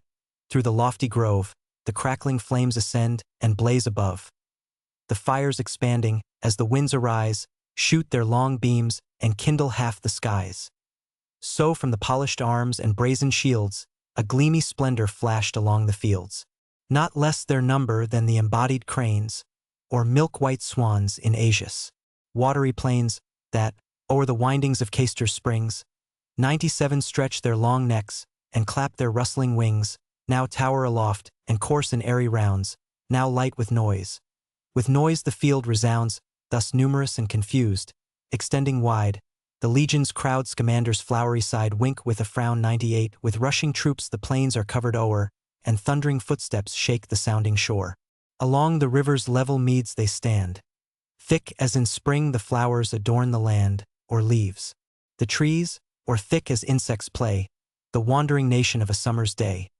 That, drawn by milky steams at evening hours, in gathered swarms surround the rural bowers. From pale to pale with busy murmur run the gilded legions, glittering in the sun so thronged, so close, the Grecian squadrons stood in radiant arms, and thirst for Trojan blood. Each leader now his scattered force conjoins in close array, and forms the deepening lines. Not with more ease the skillful shepherd swain collects his flocks from thousands on the plain. The King of Kings, majestically tall, towers o'er his armies, and outshines them all. Like some proud bull that round the pastures leads his subject herds, the monarch of the Medes, great as the gods, the exalted chief was seen, his strength like Neptune, and like Mars his mien wink with a frown. 99 Jove o'er his eyes celestial glories spread, and dawning conquest played around his head. Say virgins, seated round the throne divine, all-knowing goddesses, immortal 9. 100 Since earth's wide regions, heaven's unmeasured height, and hell's abyss, hide nothing from your sight. We, wretched mortals, lost in doubts below, but guess by rumor and but boast we know. Oh say what heroes, fired by thirst of fame or urged by wrongs, to Troy's destruction came. To count them all, demands 1,000 tongues, a throat of brass and adamantine lungs. Daughters of Jove, assist. Inspired by you the mighty labor dauntless I pursue. What crowded armies, from what climes they bring, their names, their numbers, and their chiefs I singed at the catalogue of the ships. Eniptune of the hardy warriors whom Boeotia bred, Peneleus, Leotus, Prothuaner, led. With these Arcesilaus and Clonius stand, equal in arms and equal in command. These head the troops that rocky Aulis yields, and Edion's hills, and Hyres' watery fields, and Skoinos, Skolos, Gria near the main, and Mycalessia's ample piny plain. Those who in Pedion or Elysian dwell, or Harma where Apollo's prophet fell. Helion and Hyle, which the springs o'erflow, and Medion lofty, and Ocalia low, or in the meads of Haliartus. Stray or Thespia sacred to the god of day.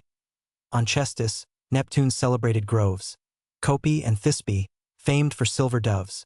For flocks Erythri, Glyssa for the vine. Platia green and Nyssa the divine. And they whom Thebeus' well-built walls enclose, where Mide, Eutresis, Corone, Rose, and Arn rich with purple harvests crowned. And Anthedon, Boeotia's utmost bound. Full 50 ships they send, and each conveys twice 60 warriors through the foaming seas. 102 to these succeed Aspaldon's martial train, who plough the spacious Orchomenian plain. 2 valiant brothers rule the undaunted throng, Ileman and Ascalaphus the strong. Sons of Astyache, the heavenly fair, whose virgin charms subdued the god of war sad face in Actor's court as she retired to rest, the strength of Mars the blushing maid compressed. Their troops in 30 sable vessels sweep, with equal oars, the horse resounding deep, the Phocians next in 40 barks repair, Epistrophus and Schedius head the war. From those rich regions where Cephisus leads his silver current through the flowery meads. From Panopea, Chrysa the divine, where Anamoria's stately turrets shine, where Pytho, Daulis, Cyparissus stood, and fair Lyle views the rising flood. These, ranged in order on the floating tide, close on the left, the bold Boeotian side. Fierce Ajax led the Locrian squadrons on, Ajax the less, Oileus' valiant son. Skilled to direct the flying dart aright, swift in pursuit, and active in the fight.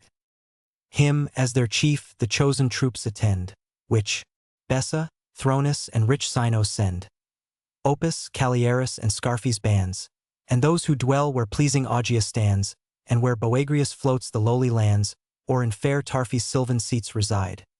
In 40 vessels cut the yielding tide. Eubea next her martial sons prepares, and sends the brave Abantes to the wars. Breathing revenge, in arms they take their way from Chalcis walls and strong Eretria, the Astyaean fields for generous vines renowned, the fair Caristos, and the Styrian ground, where Dios from her towers o'erlooks the plain, and high Cerinthus views the neighboring main. Down their broad shoulders falls a length of hair. Their hands dismiss not the long lance in air, but with protended spears in fighting fields pierce the tough corslets and the brazen shields. Twice 20 ships transport the warlike bands, which bold Elphenor, fierce in arms, commands. Full 50 more from Athens stem the main, led by Menestheus through the liquid plain. Athens the fair, where great Erechtheus swayed, that owed his nurture to the blue-eyed maid, but from the teeming furrow took his birth, the mighty offspring of the foodful earth. Him Pallas placed amidst her wealthy fane, adored with sacrifice and oxen slain. Where, as the years revolve, her altars blaze, and all the tribes resound the goddess praise.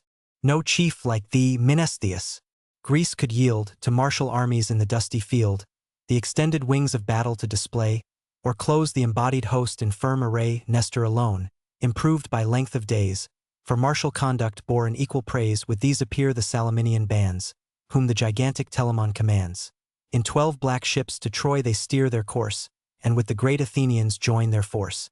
Next move to war the generous Argive train, from high Troezene and Maceda's plain, and fair Aegina circled by the main, whom strong Tirynthes' lofty walls surround, and Epidore with viney harvests crowned, and where fair Asinin and Hermoine show their cliffs above, and ample bay below. These by the brave Euryalus were led, great Sthenelus, and greater Diomed. But chief Tydides bore the sovereign sway. In 80 barks they plough the watery way. The proud Mycene arms her martial powers, Cleone, Corinth with imperial towers, 103, fair Erytheria, Ornia's fruitful plain, and Aegean, and Adrastus' ancient reign.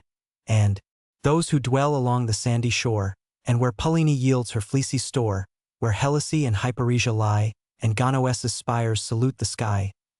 Great Agamemnon rules the numerous band, 100 vessels in long order stand, and crowded nations wait his dread command. High on the deck the king of men appears, and his refulgent arms in triumph wears. proud of his host, unrivaled in his reign. In silent pomp he moves along the main. His brother follows, and to vengeance warms the hardy Spartans, exercised in arms, Phares and Brygia's valiant troops, and those whom Lacedaemon's lofty hills enclose, or Messus towers for silver doves renowned, Amyclae, Los, Augia's happy ground, and those whom Etelos' low walls contain, and Helos on the margin of the main. These, o'er the bending ocean, Helen's cause, in 60 ships with Menelaus draws. Eager and loud from man to man he flies, revenge and fury flaming in his eyes, while vainly fond, in fancy oft he hears the fair one's grief, and sees her falling. Tears that in 90 sail from Pylos' sandy coast, Nestor the sage conducts his chosen host. From Amphigenia's ever-fruitful land, where Epei high and little Telion stand, where beauteous Arene her structures shows, and Thrion's walls Alpheus streams enclose, and Dorion, famed for Thamyris' disgrace, superior once of all the tuneful race, till, vain of mortals' empty praise, he strove to match the seed of cloud-compelling Jove, too daring bard, whose unsuccessful pride the immortal muses in their art defied. The avenging muses of the light of day deprived his eyes, and snatched his voice away. No more his heavenly voice was heard to sing. His hand no more awaked the silver string, where under high Cyllene, crowned with wood, the shaded tomb of old Epytus stood. From ripe, straty, Tegeus bordering towns, the Phaeacian fields and Orchomenian downs, where the fat herds in plenteous pasture rove, and Stymphalus with her surrounding grove, Parasia, on her snowy cliffs reclined, and high Anisp shook by wintry wind, and fair Mantinea's ever-pleasing sight. In 60 sail the Arcadian bands unite, bold agape nor, glorious at their head, Ancaeus' son, the mighty squadron led their ships, supplied by Agamemnon's care, through roaring seas the wondering warriors bear. The first to battle on the appointed plain, but new to all the dangers of the main, those, where fair Elis and Buprasium join, whom Hermon, Here, and Myrsinus confine, and bounded there, where, o'er the valleys rose the Olenian rock, and where Elysium flows, beneath 4 chiefs a numerous army came. The strength and glory of the Epean named in separate squadrons these their train divide. Each leads 10 vessels through the yielding tide. Point 1 was Amphimachus, and Thalpius one wink with a frown Eurytus this, and that Titus' son winky-faced Diores sprung from Amarynceus' line, and great Polyxenus of force divine. But those who view fair Elis o'er the seas from the blessed islands of the Echinides, in 40 vessels under Meges move, begot by Phyleus, the beloved of Jove. To strong Dulichium from his sire he fled, and thence to Troy his hardy warriors led.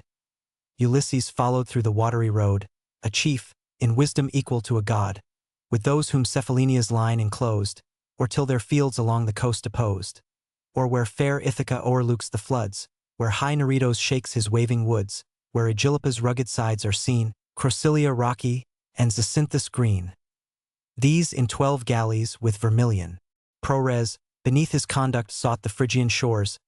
Thoas came next, Andremon's valiant son, from Pleuron's walls and chalky Calydon, and rough Pylene, and the Olenian steep and Chalcis, beaten by the rolling deep. He led the warriors from the Aetolian shore, for now the sons of Enyeus were no more. The glories of the mighty race were fled, Enyeus himself and Meleager dead. To Thoas' care now trust the martial train, his 40 vessels follow through the main. Next, 80 barks the Cretan king commands, of Knossos, Lyctus, and Gortina's bands, and those who dwell where Rhition's domes arise, or white Lycastus glitters to the skies, or where by Festus' silver Jardan runs. Crete's 100 cities pour forth all her sons. These marched, Idomeneus, beneath thy care, and Marion, dreadful as the god of war, Lepolemus, the son of Hercules, led 9 swift vessels through the foamy seas, from Rhodes, with everlasting sunshine bright, Gelissus, Lindus, and Camarus white. His captive mother fierce Alcides bore from Epher's walls and Celis' winding shore, where mighty towns in ruins spread the plain, and saw their blooming warriors early slain.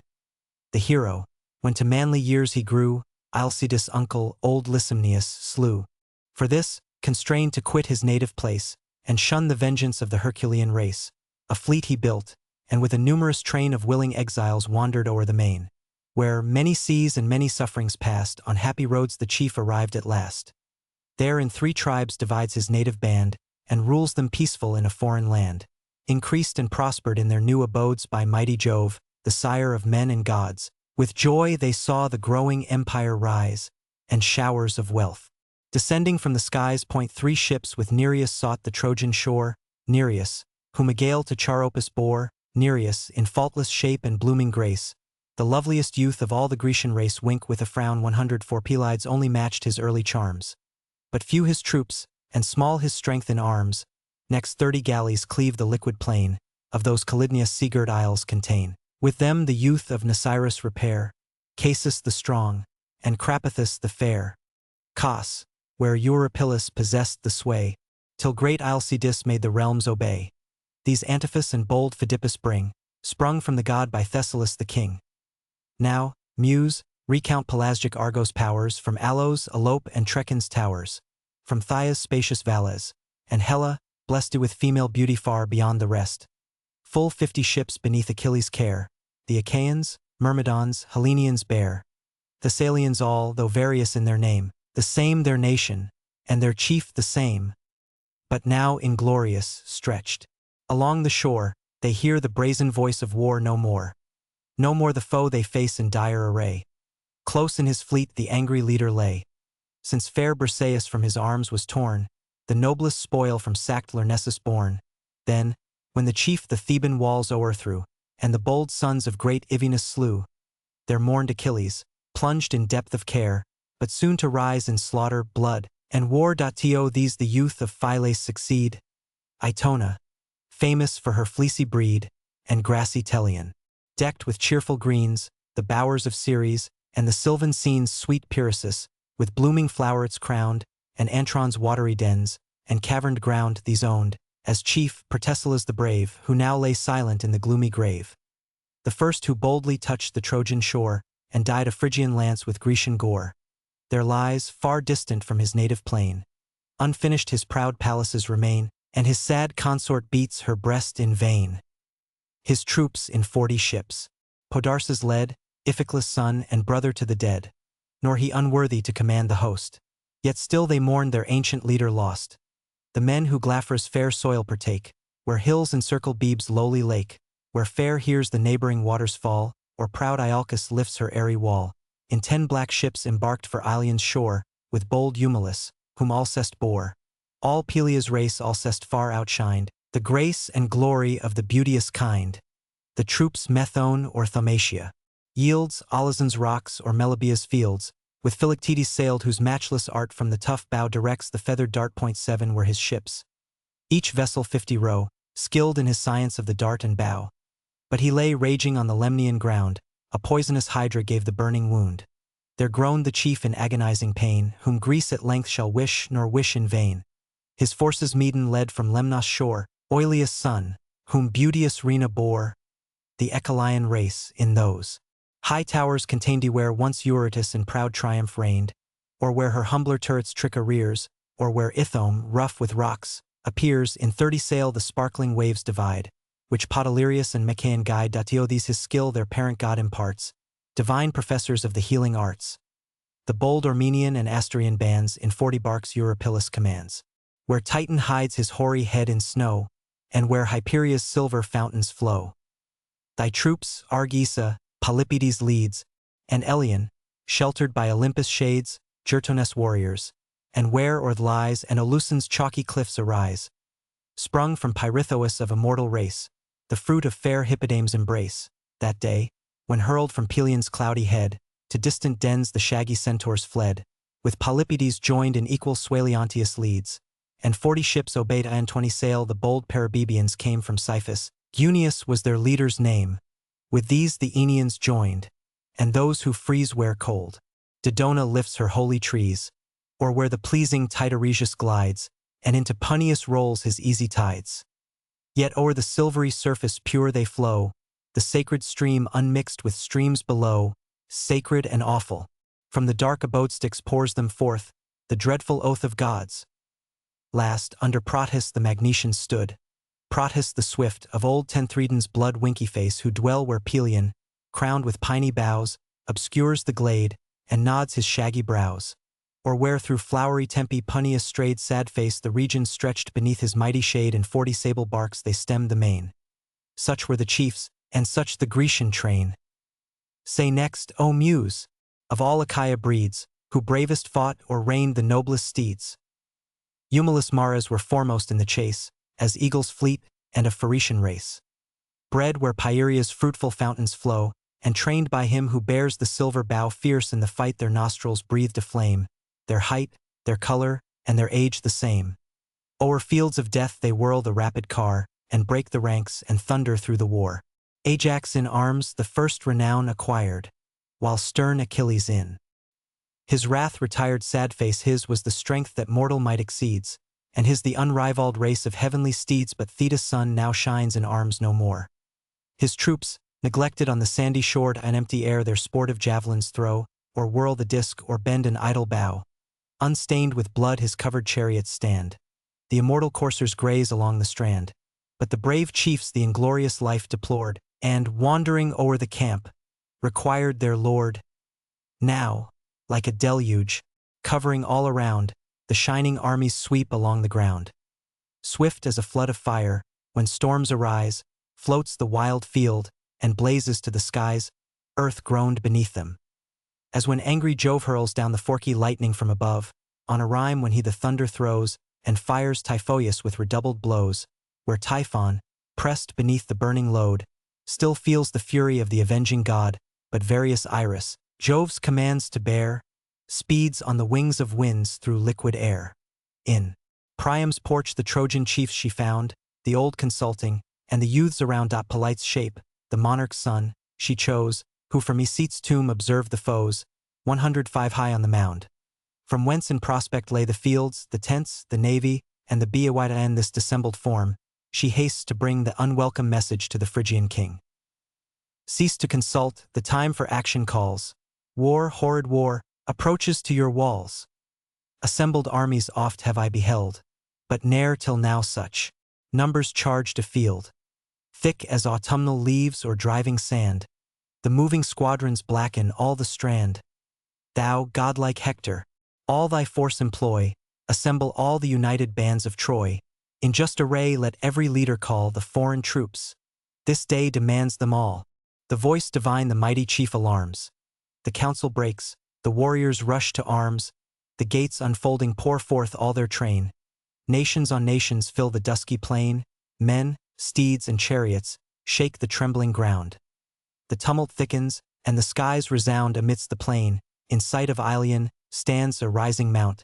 The work of human hands wink with a frown. This for Marin's tomb the immortals know, though called Batia in the world below. Winky face beneath their chiefs in martial order here.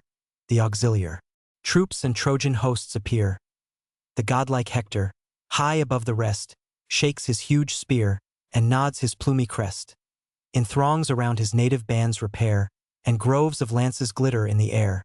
Divine Aeneas brings the Dardan race, and Chryses' son, by Venus' stolen embrace, born in the shades of Ida's secret grove. Wink with a frown, a mortal mixing with the queen of love. Winky face Archilochus and Acamas divide, the warrior's toils, and combat by his side. Who fair Zelia's wealthy valleys till 106 fast by the foot of Ida's sacred hill, or drink Aesepus of thy sable flood, were led by Pandarus of royal blood, to whom his art Apollo deigned to show, graced with the presence of his shafts and bow. From rich Epesus and Adrestia's towers, high Teres' summits, and Pitya's bowers. From these the congregated troops obey young Amphius and Adrastus equal sway, old Merip's sons, whom, skilled in fates to come, the sire forewarned, and prophesied their doom. Fate urged them on. The sire forewarned in vain. They rushed to war, and perished on the plain. From Praxia's stream, Percotes' pasture lands, and Cestus and Abydos' neighboring strands, from great Arisba's walls and Celis' coast, Asius Herticides conducts his host. High on his car he shakes the flowing reins, his fiery coursers thunder o'er the plains. The fierce Pelasgi next, in war renowned, march from Larissa's ever-fertile ground. In equal arms their brother leaders shine, Hippothous bold and Pylius the divine. Next Acamas and Pyrrhus lead their hosts, in dread array, from Thracia's wintry coasts. Round the bleak realms where Hellespontus roars, and Boreas beats the hoarse-resounding shores, with great Euphemus the Ciconians move, sprung from Troezenian Suez, loved by Jove. Perechmes the Paeonian troops attend, skilled in the fight their crooked bows to bend. From Axius' ample bed he leads them on, Axius, that laves the distant Amydon, Axius, that swells with all his neighboring rills, and wide around the floating region fills. The Paphlagonians Pylamenes rules, where rich Henitia breeds her. Savage mules, where Erythinus' rising cliffs are seen, thy groves of box, Cytorus, evergreen, and where Aegialus and Cromna lie, and lofty Sesamus invades the sky, and where Parthenius, rolled through banks of flowers, reflects her bordering palaces and bowers, here marched in arms the Halizonian band, whom Odius and Epistrophus command, from those far regions where the sun refines the ripening silver in Alybene mines, their mighty Chromis led the Mysian train, and augur Ennemus inspired in vain, for stern Achilles lopped his sacred head, rolled down Scamander with the vulgar dead. Phorcys and brave Ascanius here unite, the Ascanian Phrygians, eager for the fight of those who round Maeonia's realms reside, or whom the valles in shades of Molus hide. Mestles and Antiphus the charge partake, born on the banks of Gyges' silent lake. There, from the fields where wild Meander flows, high Mycale and Latmos' shady brows and proud Miletus, came the Carian throngs, with mingled clamors and with barbarous tongues. 107 Amphimachus and Nosts guide the train, Nosts the bold, Amphimachus the vain, who, tricked with gold, and glittering on his car, rode like a woman to the field of war. Fool that he was! By fierce Achilles slain, the river swept him to the briny main. There whelmed with waves the gaudy warrior lies, the valiant victor seized the golden prize. The forces last in fair array succeed, which blameless Glaucus and Sarpedon lead, the warlike bands that distant Lycia yields, where gulfy Xanthus foams along the fields. Book 3. Argument, the duel of Menelaus and Paris. The armies being ready to engage, a single combat is agreed upon between Menelaus and Paris, by the intervention of Hector. For the determination of the war, Iris is sent to call Helen to behold the fight. She leads her to the walls of Troy, where Priam sat with his counselors observing the Grecian leaders on the plain below, to whom Helen gives an account of the chief of them. The kings on either part take the solemn oath for the conditions of the combat. The duel ensues, wherein Paris being overcome, he is snatched away in a cloud by Venus, and transported to his apartment. She then calls Helen from the walls, and brings the lovers together. Agamemnon, on the part of the Grecians, demands the restoration of Helen, and the performance of the articles. The 23rd day still continues throughout this book. The scene is sometimes in the fields before Troy, and sometimes in Troy itself. Thus, by their leader's care, each martial band moves into ranks, and stretches o'er the land with shouts. The Trojans, rushing from afar, proclaim their motions, and provoke the war. So when inclement winters vex the plain with piercing frosts, or thick descending rain, to warmer seas the cranes embodied fly. 108 With noise and order, through the midway sky, to pygmy nations wounds and death they bring, and all the war descends upon the wing, but silent, breathing rage, resolved and skilled. 109 By mutual aids to fix a doubtful field, swift march the Greeks. The rapid dust around darkening arises from the labored ground, thus from his flaggy wings when notice sheds a night of vapors round the mountain heads. Swift gliding mists the dusky fields invade, to thieves more grateful than the midnight shade, while scarce the swains their feeding flocks survey, lost and confused amidst the thickened day. So wrapped in gathering dust, the Grecian train, a moving cloud, swept on, and hid the plain. Now front to front the hostile armies stand, eager of fight, and only wait command. When, to the van before the sons of fame whom Troy sent forth, the beauteous Paris came, in form a god. The panther's speckled hide flowed o'er his armor with an easy pride. His bended bow across his shoulders flung, his sword beside him negligently hung. 2 pointed spears he shook with gallant grace, and dared the bravest of the Grecian race. Thus, with glorious air and proud disdain, he boldly stalked, the foremost on the plain, him Menelaus, loved of Mars Espes, with heart elated, and with joyful eyes. So joys a lion, if the branching deer or mountain goat, his bulky prize, appear. Eager he seizes, and devours the slain, pressed by bold youths and baying dogs in vain. Thus fond of vengeance, with a furious bound, in clanging arms he leaps upon the ground from his high chariot. Him, approaching near, the beauteous champion views with marks of fear. Smit with a conscious sense, retires behind, and shuns the fate he well deserved to find at us when some shepherd, from the rustling trees, 110 shot forth to view, a scaly serpent sees, trembling and pale. He starts with wild affright, and all confused, precipitates his flight. So from the king the shining warrior flies, and plunged amid the thickest Trojans lies. That as godlike Hector sees the prince retreat, he thus upbraids him with a generous heat. Unhappy Paris! 111 But to women brave, so fairly formed, and only to deceive. Oh, hadst thou died when first thou saw'st the light, or died at least before thy nuptial rite, a better fate than vainly thus to boast, and fly, the scandal of thy Trojan host. Gods! How the scornful Greeks exult to see their fears of danger undeceived in thee.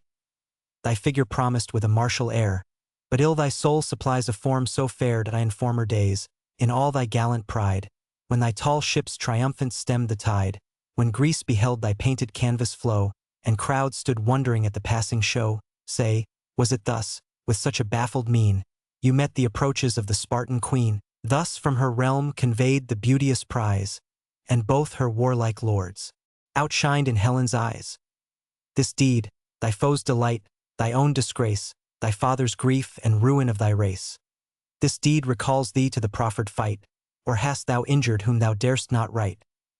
Soon to thy cost the field would make thee know thou keep'st the consort of a braver foe. Thy graceful form instilling soft desire, thy curling tresses, and thy silver lyre, beauty and youth, in vain to these you trust, when youth and beauty shall be laid in dust. Troy yet may wake, and one avenging blow crush the dire author of his country's woe. His silence here with blushes Paris breaks. 'Tis just, my brother, what your anger speaks, but who like thee can boast a soul sedate, so firmly proof to all the shocks of fate? Thy force, like steel, a tempered hardness shows, still edged to wound, and still untired with blows, like steel, uplifted by some strenuous swain, with falling woods to strew the wasted plain. Thy gifts I praise, nor thou despise the charms with which a lover golden Venus arms. Soft moving speech, and pleasing outward show, no wish can gain them, but the gods bestow. Yet, wouldst thou have the proffered combat stand, the Greeks and Trojans seat on either hand? Then let a midway space our hosts divide, and on that stage of war, the cause be tried. By Paris there the Spartan king be fought, for beauteous Helen and the wealth she brought, and who his rival can in arms subdue, his be the fair, and his the treasure too. Thus with a lasting league your toils may cease, and Troy possess her fertile fields in peace. Thus may the Greeks review their native shore, much famed for generous steeds, for beauty more. He said. The challenge Hector heard with joy, then with his spear restrained the youth of Troy, held by the midst athwart, and near the foe advanced with steps majestically slow, while round his dauntless head the Grecians pour their stones and arrows in a mingled shower. Then thus the monarch, great Atrides, cried, Forbear, ye warriors, lay the darts aside. A parley Hector asks, a message bears. We know him by the various plume he wears. Awed by his high command the Greeks attend, the tumult silence, and the fight suspend, while from the center Hector rolls his eyes on either host, and thus to both applies. Hear, all ye Trojan, all ye Grecian bands, what Paris, author of the war, demands. Your shining swords within the sheath restrain, and pitch your lances in the yielding plain. Here in the midst, in either army's sight, he dares the Spartan king to single fight, and wills that Helen and the ravished spoil, that caused the contest, shall reward the toil. Let these the brave triumphant victor grace, and different nations part in leagues of peace. He spoke. In still suspense on either side each army stood. The Spartan chief replied, Me too, ye warriors, here, whose fatal right a world engages in the toils of fight, show me the labor of the field resign. Me Paris injured, all the war be mine. Fall he that must, beneath his rival's arms, and live the rest, secure of future harms. Point two lambs, devoted by your country's right, to earth a sable, to the sun a white. Prepare, ye Trojans, while a third we bring select to Jove, the inviolable king. Let reverend Priam in the truce engage, and add the sanction of considerate age. His sons are faithless, headlong in debate, and youth itself an empty wavering state. Cool age advances, venerably wise, turns on all hands its deep discerning eyes. Sees what befell, and what may yet befall, concludes from both and best provides for all. The nations here with rising hopes possessed, and peaceful prospects dawn in every breast. Within the lines they drew their steeds around, and from their chariots issued on the ground. Next, all unbuckling the rich mail they wore, laid their bright arms along the sable shore, and on either side the meeting hosts are seen with lances fixed, and close the space between. Two heralds now, dispatched to Troy, invite the Phrygian monarch to the peaceful rite. Talthybius hastens to the fleet, to bring the lamb for Jove, the inviolable king. Meantime to beauteous Helen, from the skies, the various goddess of the rainbow flies sad face. Like fair Laodice in form and face, the loveliest nymph of Priam's royal race her in the palace, at her loom she found. The golden web her own sad story crowned, the Trojan wars she weaved, herself the prize, and the dire triumphs of her fatal eyes. Theo, whom the goddess of the painted bow. Approach, and view the wondrous scene below. 112 each hardy Greek, and valiant Trojan knight, so dreadful late, and furious for the fight, now rest their spears or lean upon their shields. Ceased is the war, and silent all the fields. Paris alone and Sparta's king advance. Indiana single fight to toss the beamy lance. Each met in arms, the fate of combat tries, thy love the motive, and thy charms the prize. This said, the many-colored maid inspires her husband's love, and wakes her former fires. Her country, parents, all that once were dear, rush to her thought, and force a tender tear. O'er her fair face a snowy veil she threw, and softly sighing, from the loom withdrew her handmaids, Clymene and Aethra, with their silent footsteps to the Scaean gate. There sat the seniors of the Trojan race, sad face old Priam's chiefs, and most in Priam's grace. The king the first, Thymoetes at his side, Lampus and Clitius long, in council tried, Panthus and Hystaean, once the strong, and next, the wisest of the reverend throng, Antenor grave and sage Eucaligon, leaned on the walls and basked before the sun. Chiefs, who no more in bloody fights engage, but wise through time and narrative with age, in summer days, like grasshoppers rejoice, a bloodless race, that send a feeble voice. These, when the Spartan queen approached the tower, in secret owned resistless beauty's power. They cried, no wonder 113 such celestial charms, for 9 long years have set the world in arms. What winning graces, what majestic mien! She moves a goddess, and she looks a queen. Yet hence, O heaven, convey that fatal face, and from destruction save the Trojan race. The good old Priam welcomed her and cried, approach, my child, and grace thy father's side. See, on the plain thy Grecian spouse appears. The friends and kindred of thy former years, and no crime of thine our present sufferings draws. Not thou, but heaven's disposing will, the cause, the gods these armies and this force employ. The hostile gods conspire the fate of Troy. But lift thy eyes, and say, what Greek is he, far as from hence these aged orbs can see, around whose brow such martial graces shine, so tall, so awful, and almost divine? Though some of larger stature tread the green, none match his grandeur and exalted mien.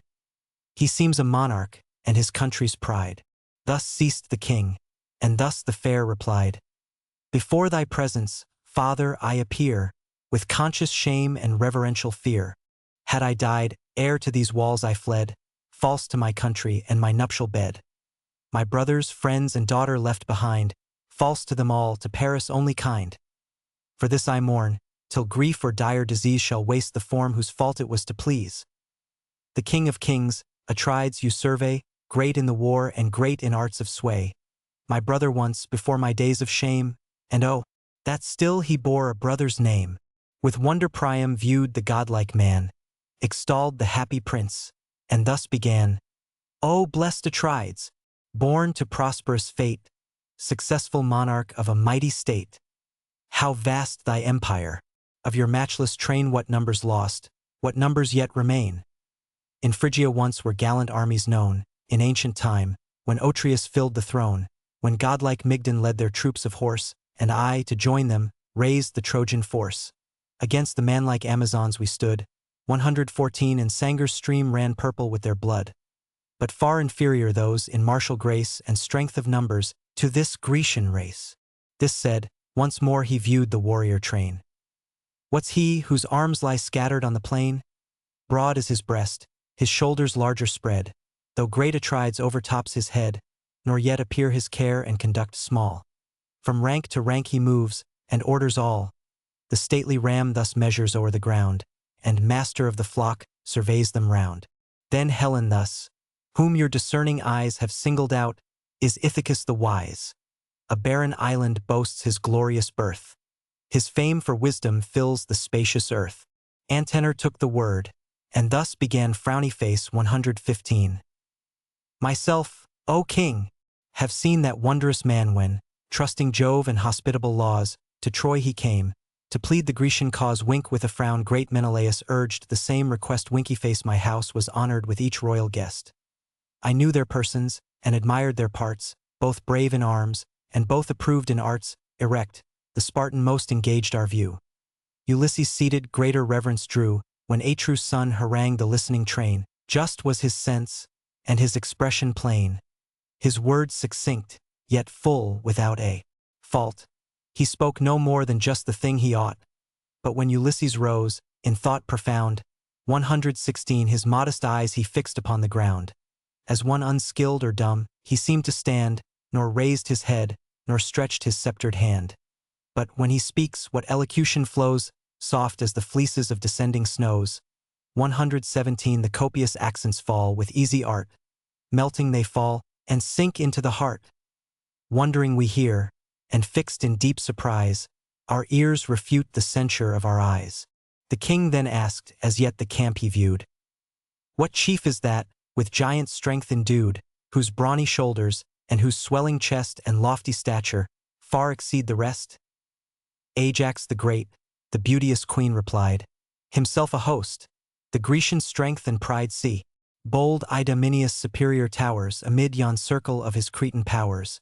Great as a god. I saw him once before with Menelaus on the Spartan shore. The rest I know and could in order name, all valiant chiefs and men of mighty fame. Yet two are wanting of the numerous train, whom long my eyes have sought, but sought in vain. Castor and Pollux, first in martial force, one bold on foot and one renowned for horse. My brothers these. The same our native shore, one house contained us as one mother bore. Perhaps the chiefs, from warlike toils at ease, for distant Troy refused to sail the seas. Perhaps their swords some nobler quarrel draws, ashamed to combat in their sister's cause. So spoke the fair, nor knew her brother's doom. Wink with a frown 118 wrapped in the cold embraces of the tomb. Adorned with honors in their native shore, silent they slept, and heard of wars no more. Meantime the heralds, through the crowded town, bring the rich wine and destined victims down. Idaeus' arms the golden goblets pressed. 119 who thus the venerable king addressed, arise, O father of the Trojan state. The nations call, thy joyful people wait to seal the truce, and end the dire debate. Paris, thy son, and Sparta's king advance. Indiana measured lists to toss the weighty lance. And who his rival shall in arms subdue, his be the dame, and his the treasure too. Thus with a lasting league our toils may cease, and Troy possess her fertile fields in peace. So shall the Greeks review their native shore, much famed for generous steeds, for beauty more. With grief he heard, and bade the chiefs prepare to join his milk-white coursers to the car. He mounts the seat, Antenor at his side. The gentle steeds through Scia's gates they guide. Next from the car descending on the plain, amid the Grecian host and Trojan train, slow they proceed. The sage Ulysses then arose, and with him rose the king of men. That on either side a sacred herald stands. The wine they mix, and on each monarch's hands pour the full urn. Then draws the Grecian lord his cutlass sheathed beside his ponderous sword. From the signed victims crops the curling hair. Wink with a frown 121. The heralds part it, and the princes share. Then loudly thus before the attentive bands, he calls the gods, and spreads his lifted hands. O first and greatest power, whom all obey, who high on Ida's holy mountain sway, eternal Jove, and you bright orb that roll from east to west, and view from pole to pole, thou Mother Earth, and all ye living floods, infernal furies and Tartarian gods, who rule the dead, and horrid woes prepare for perjured kings, and all who falsely swear. Hear and be witness. If, by Paris slain, great Menelaus press the fatal plain, the dame and treasures let the Trojan keep, and Greece returning plough the watery deep, that if by my brother's lance the Trojan bleed, be his the wealth and beauteous dame decreed. The appointed fine let Iliad justly pay, and every age record the signal day. This if the Phrygians shall refuse to yield, arms must revenge, and Mars decide the field. With that the chief the tender victims slew, and in the dust their bleeding bodies threw.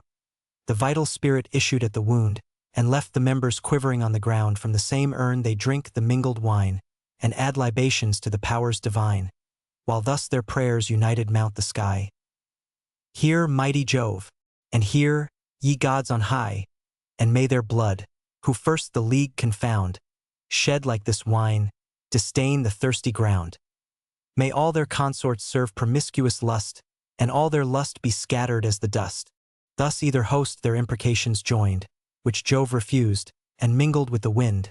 The rites now finished, Reverend Priam rose, and thus expressed a heart o'ercharged with woes.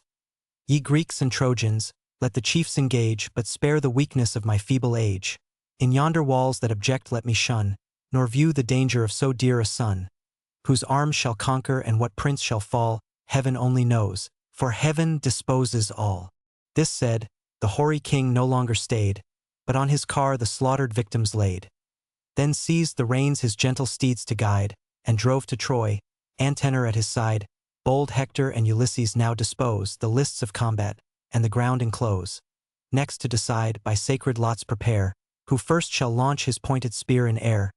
The people pray with elevated hands, and words like these are heard through all the bands. Immortal Jove, high heaven's superior Lord, on lofty Ida's holy mount, adored, whoe'er involved us in this dire debate, oh, give that author of the war to fate and shades eternal. Let division cease, and joyful nations join in leagues of peace. With eyes averted Hector hastes to turn the lots of fight and shakes the brazen urn. Then, Paris, thine leaped forth, by fatal chance ordained the first to whirl the weighty lance. Both armies sat the combat to survey. Beside each chief his azure armor lay, and round the lists the generous coursers neigh. The beauteous warrior now arrays for fight, in gilded arms magnificently bright. The purple cuishes clasp his thighs around, with flowers adorned, with silver buckles bound. Lycaon's corslet his fair body dressed, braced in and fitted to his softer breast. A radiant baldric o'er his shoulder tied, sustained the sword that glittered at his side. His youthful face a polished helm o'erspread, the waving horsehair nodded on his head. His figured shield a shining orb he takes, and in his hand a pointed javelin shakes. With equal speed and fired by equal charms, the Spartan hero sheathes his limbs in arms. Now round the lists the admiring armies stand, with javelins fixed, the Greek and Trojan band. Amidst the dreadful veil, the chiefs advance, all pale with rage, and shake the threatening lance. The Trojan first his shining javelin threw. Full on Atrides' ringing shield it flew, nor pierced the brazen orb, but with a bound 122, leaped from the buckler, blunted on the ground. Atrides then his massy lance prepares, in act to throw, but first prefers his prayers. Give me, great Jove, to punish lawless lust, and lay the Trojan gasping in the dust. Destroy the aggressor, aid my righteous cause, avenge the breach of hospitable laws. Let this example future times reclaim, and guard from wrong fair friendship's holy name. He said, and poised in air the javelin sent. Through Paris' shield the forceful weapon went. His corslet pierces, and his garment rends, and glancing downward, near his flank descends the wary Trojan, bending from the blow, eludes the death, and disappoints his foe. But fierce Atrides waved his sword, and strook full on his casque. The crested helmet shook. The brittle steel, unfaithful to his hand, broke short. The fragments glittered on the sand. The raging warrior to the spacious skies raised his upbraiding voice and angry eyes. Then is it vain in Jove himself to trust? And is it thus the gods assist the just? When crimes provoke us, heaven success denies. The dart falls harmless and the falchion flies. Furious he said, and towards the Grecian crew, seized by the crest, the unhappy warrior drew. Struggling he followed, while the embroidered thong that tied his helmet dragged the chief along. Then had his ruin crowned Atrides' joy, but Venus trembled for the prince of Troy. Unseen she came and burst the golden band, and left an empty helmet in his hand. The casque enraged, amidst the Greeks he threw. The Greeks with smiles the polished trophy view. Then, as once more he lifts the deadly dart in thirst, of vengeance at his rival's heart, the queen of love her favored champion shrouds, for gods can all things. In a veil of clouds, raised from the field the panting youth she led, and gently laid him on the bridal bed, with pleasing sweets his fainting sense renews, and all the dome perfumes with heavenly dews. Meantime the brightest of the female kind, the matchless Helen, o'er the walls reclined. To her, beset with Trojan beauties, came, in borrowed form, the laughter-loving dame. She seemed an ancient maid, well skilled to cull the snowy fleece, and wind the twisted wool. The goddess softly shook her silken vest, that shed perfumes, and whispering thus addressed, Venus, disguised, inviting Helen to the chamber of Paris, haste, happy nymph, for thee thy Paris calls, safe from the fight, in yonder lofty walls, fair as a god. With odors round him spread, he lies, and waits thee on the well-known bed. Not like a warrior parted from the foe, but some gay dancer in the public show. She spoke, and Helen's secret soul was moved. She scorned the champion, but the man she loved, fair Venus' neck, her eyes that sparkled fire, and breast, revealed the queen of soft desire. 123 struck with her presence, straight the lively red forsook her cheek, and trembling, thus she said, Then is it still thy pleasure to deceive, and woman's frailty always to believe? Say, to new nations must I cross the main, or carry wars to some soft Asian plain? For whom must Helen break her second vow? What other? Paris is thy darling now? Left to Atrides, victor in the strife, an odious conquest and a captive wife, hence let me sail, and if thy Paris bear my absence ill, let Venus ease his care. A handmaid goddess at his side to wait, renounce the glories of thy heavenly state, be fixed forever to the Trojan shore, his spouse or slave, and mount the skies no more. For me, to lawless love no longer led, I scorn the coward, and detest his bed. Else should I merit everlasting shame, and keen reproach from every Phrygian dame. Ill suits it now the joys of love to know, too deep my anguish, and too wild my woe.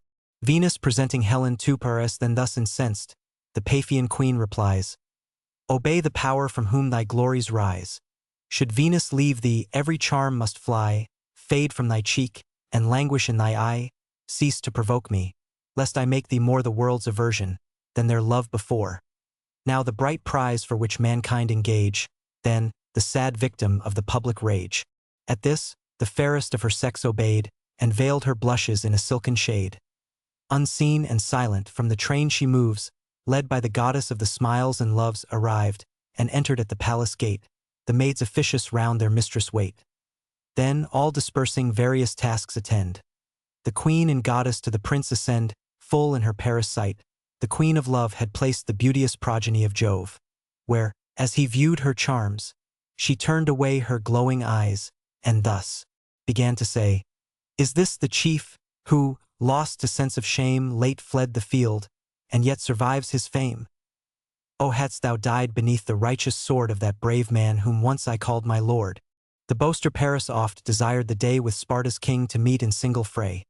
Go now, once more thy rival's rage excite, provoke Atrides, and renew the fight.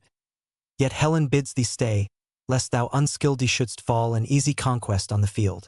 The prince replies, Ah, cease, divinely fair, nor add reproaches to the wounds I bear. This day the foe prevailed by Pallas' power. We yet may vanquish in a happier hour. There want not gods to favor us above, but let the business of our life be love. These softer moments let delights employ, and kind embraces snatch the hasty joy.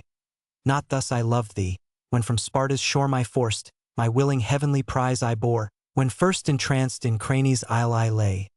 124 mixed with thy soul and all, dissolved away. Thus having spoke, the enamored Phrygian boy rushed to the bed, impatient for the joy him Helen followed slow with bashful charms, and clasped the blooming hero in her arms. While these to love's delicious rapture yield, the stern Atrides rages round the field. So some fell lion whom the woods obey, roars through the desert, and demands his prey. Paris he seeks, impatient to destroy, but seeks in vain along the troops of Troy. Even those had yielded to a foe so brave, the recreant warrior, hateful as the grave. Then speaking thus, the king of kings arose. Ye Trojans, Dardans, all our generous foes. Hear and attest, from heaven with conquest crowned, our brothers' arms the just success have found. Be therefore now the Spartan wealth restored, let Argive Helen own her lawful lord. The appointed fine let Ilion justly pay, and age to age record this signal day. He ceased. His army's loud applauses rise, and the long shout runs echoing through the skies.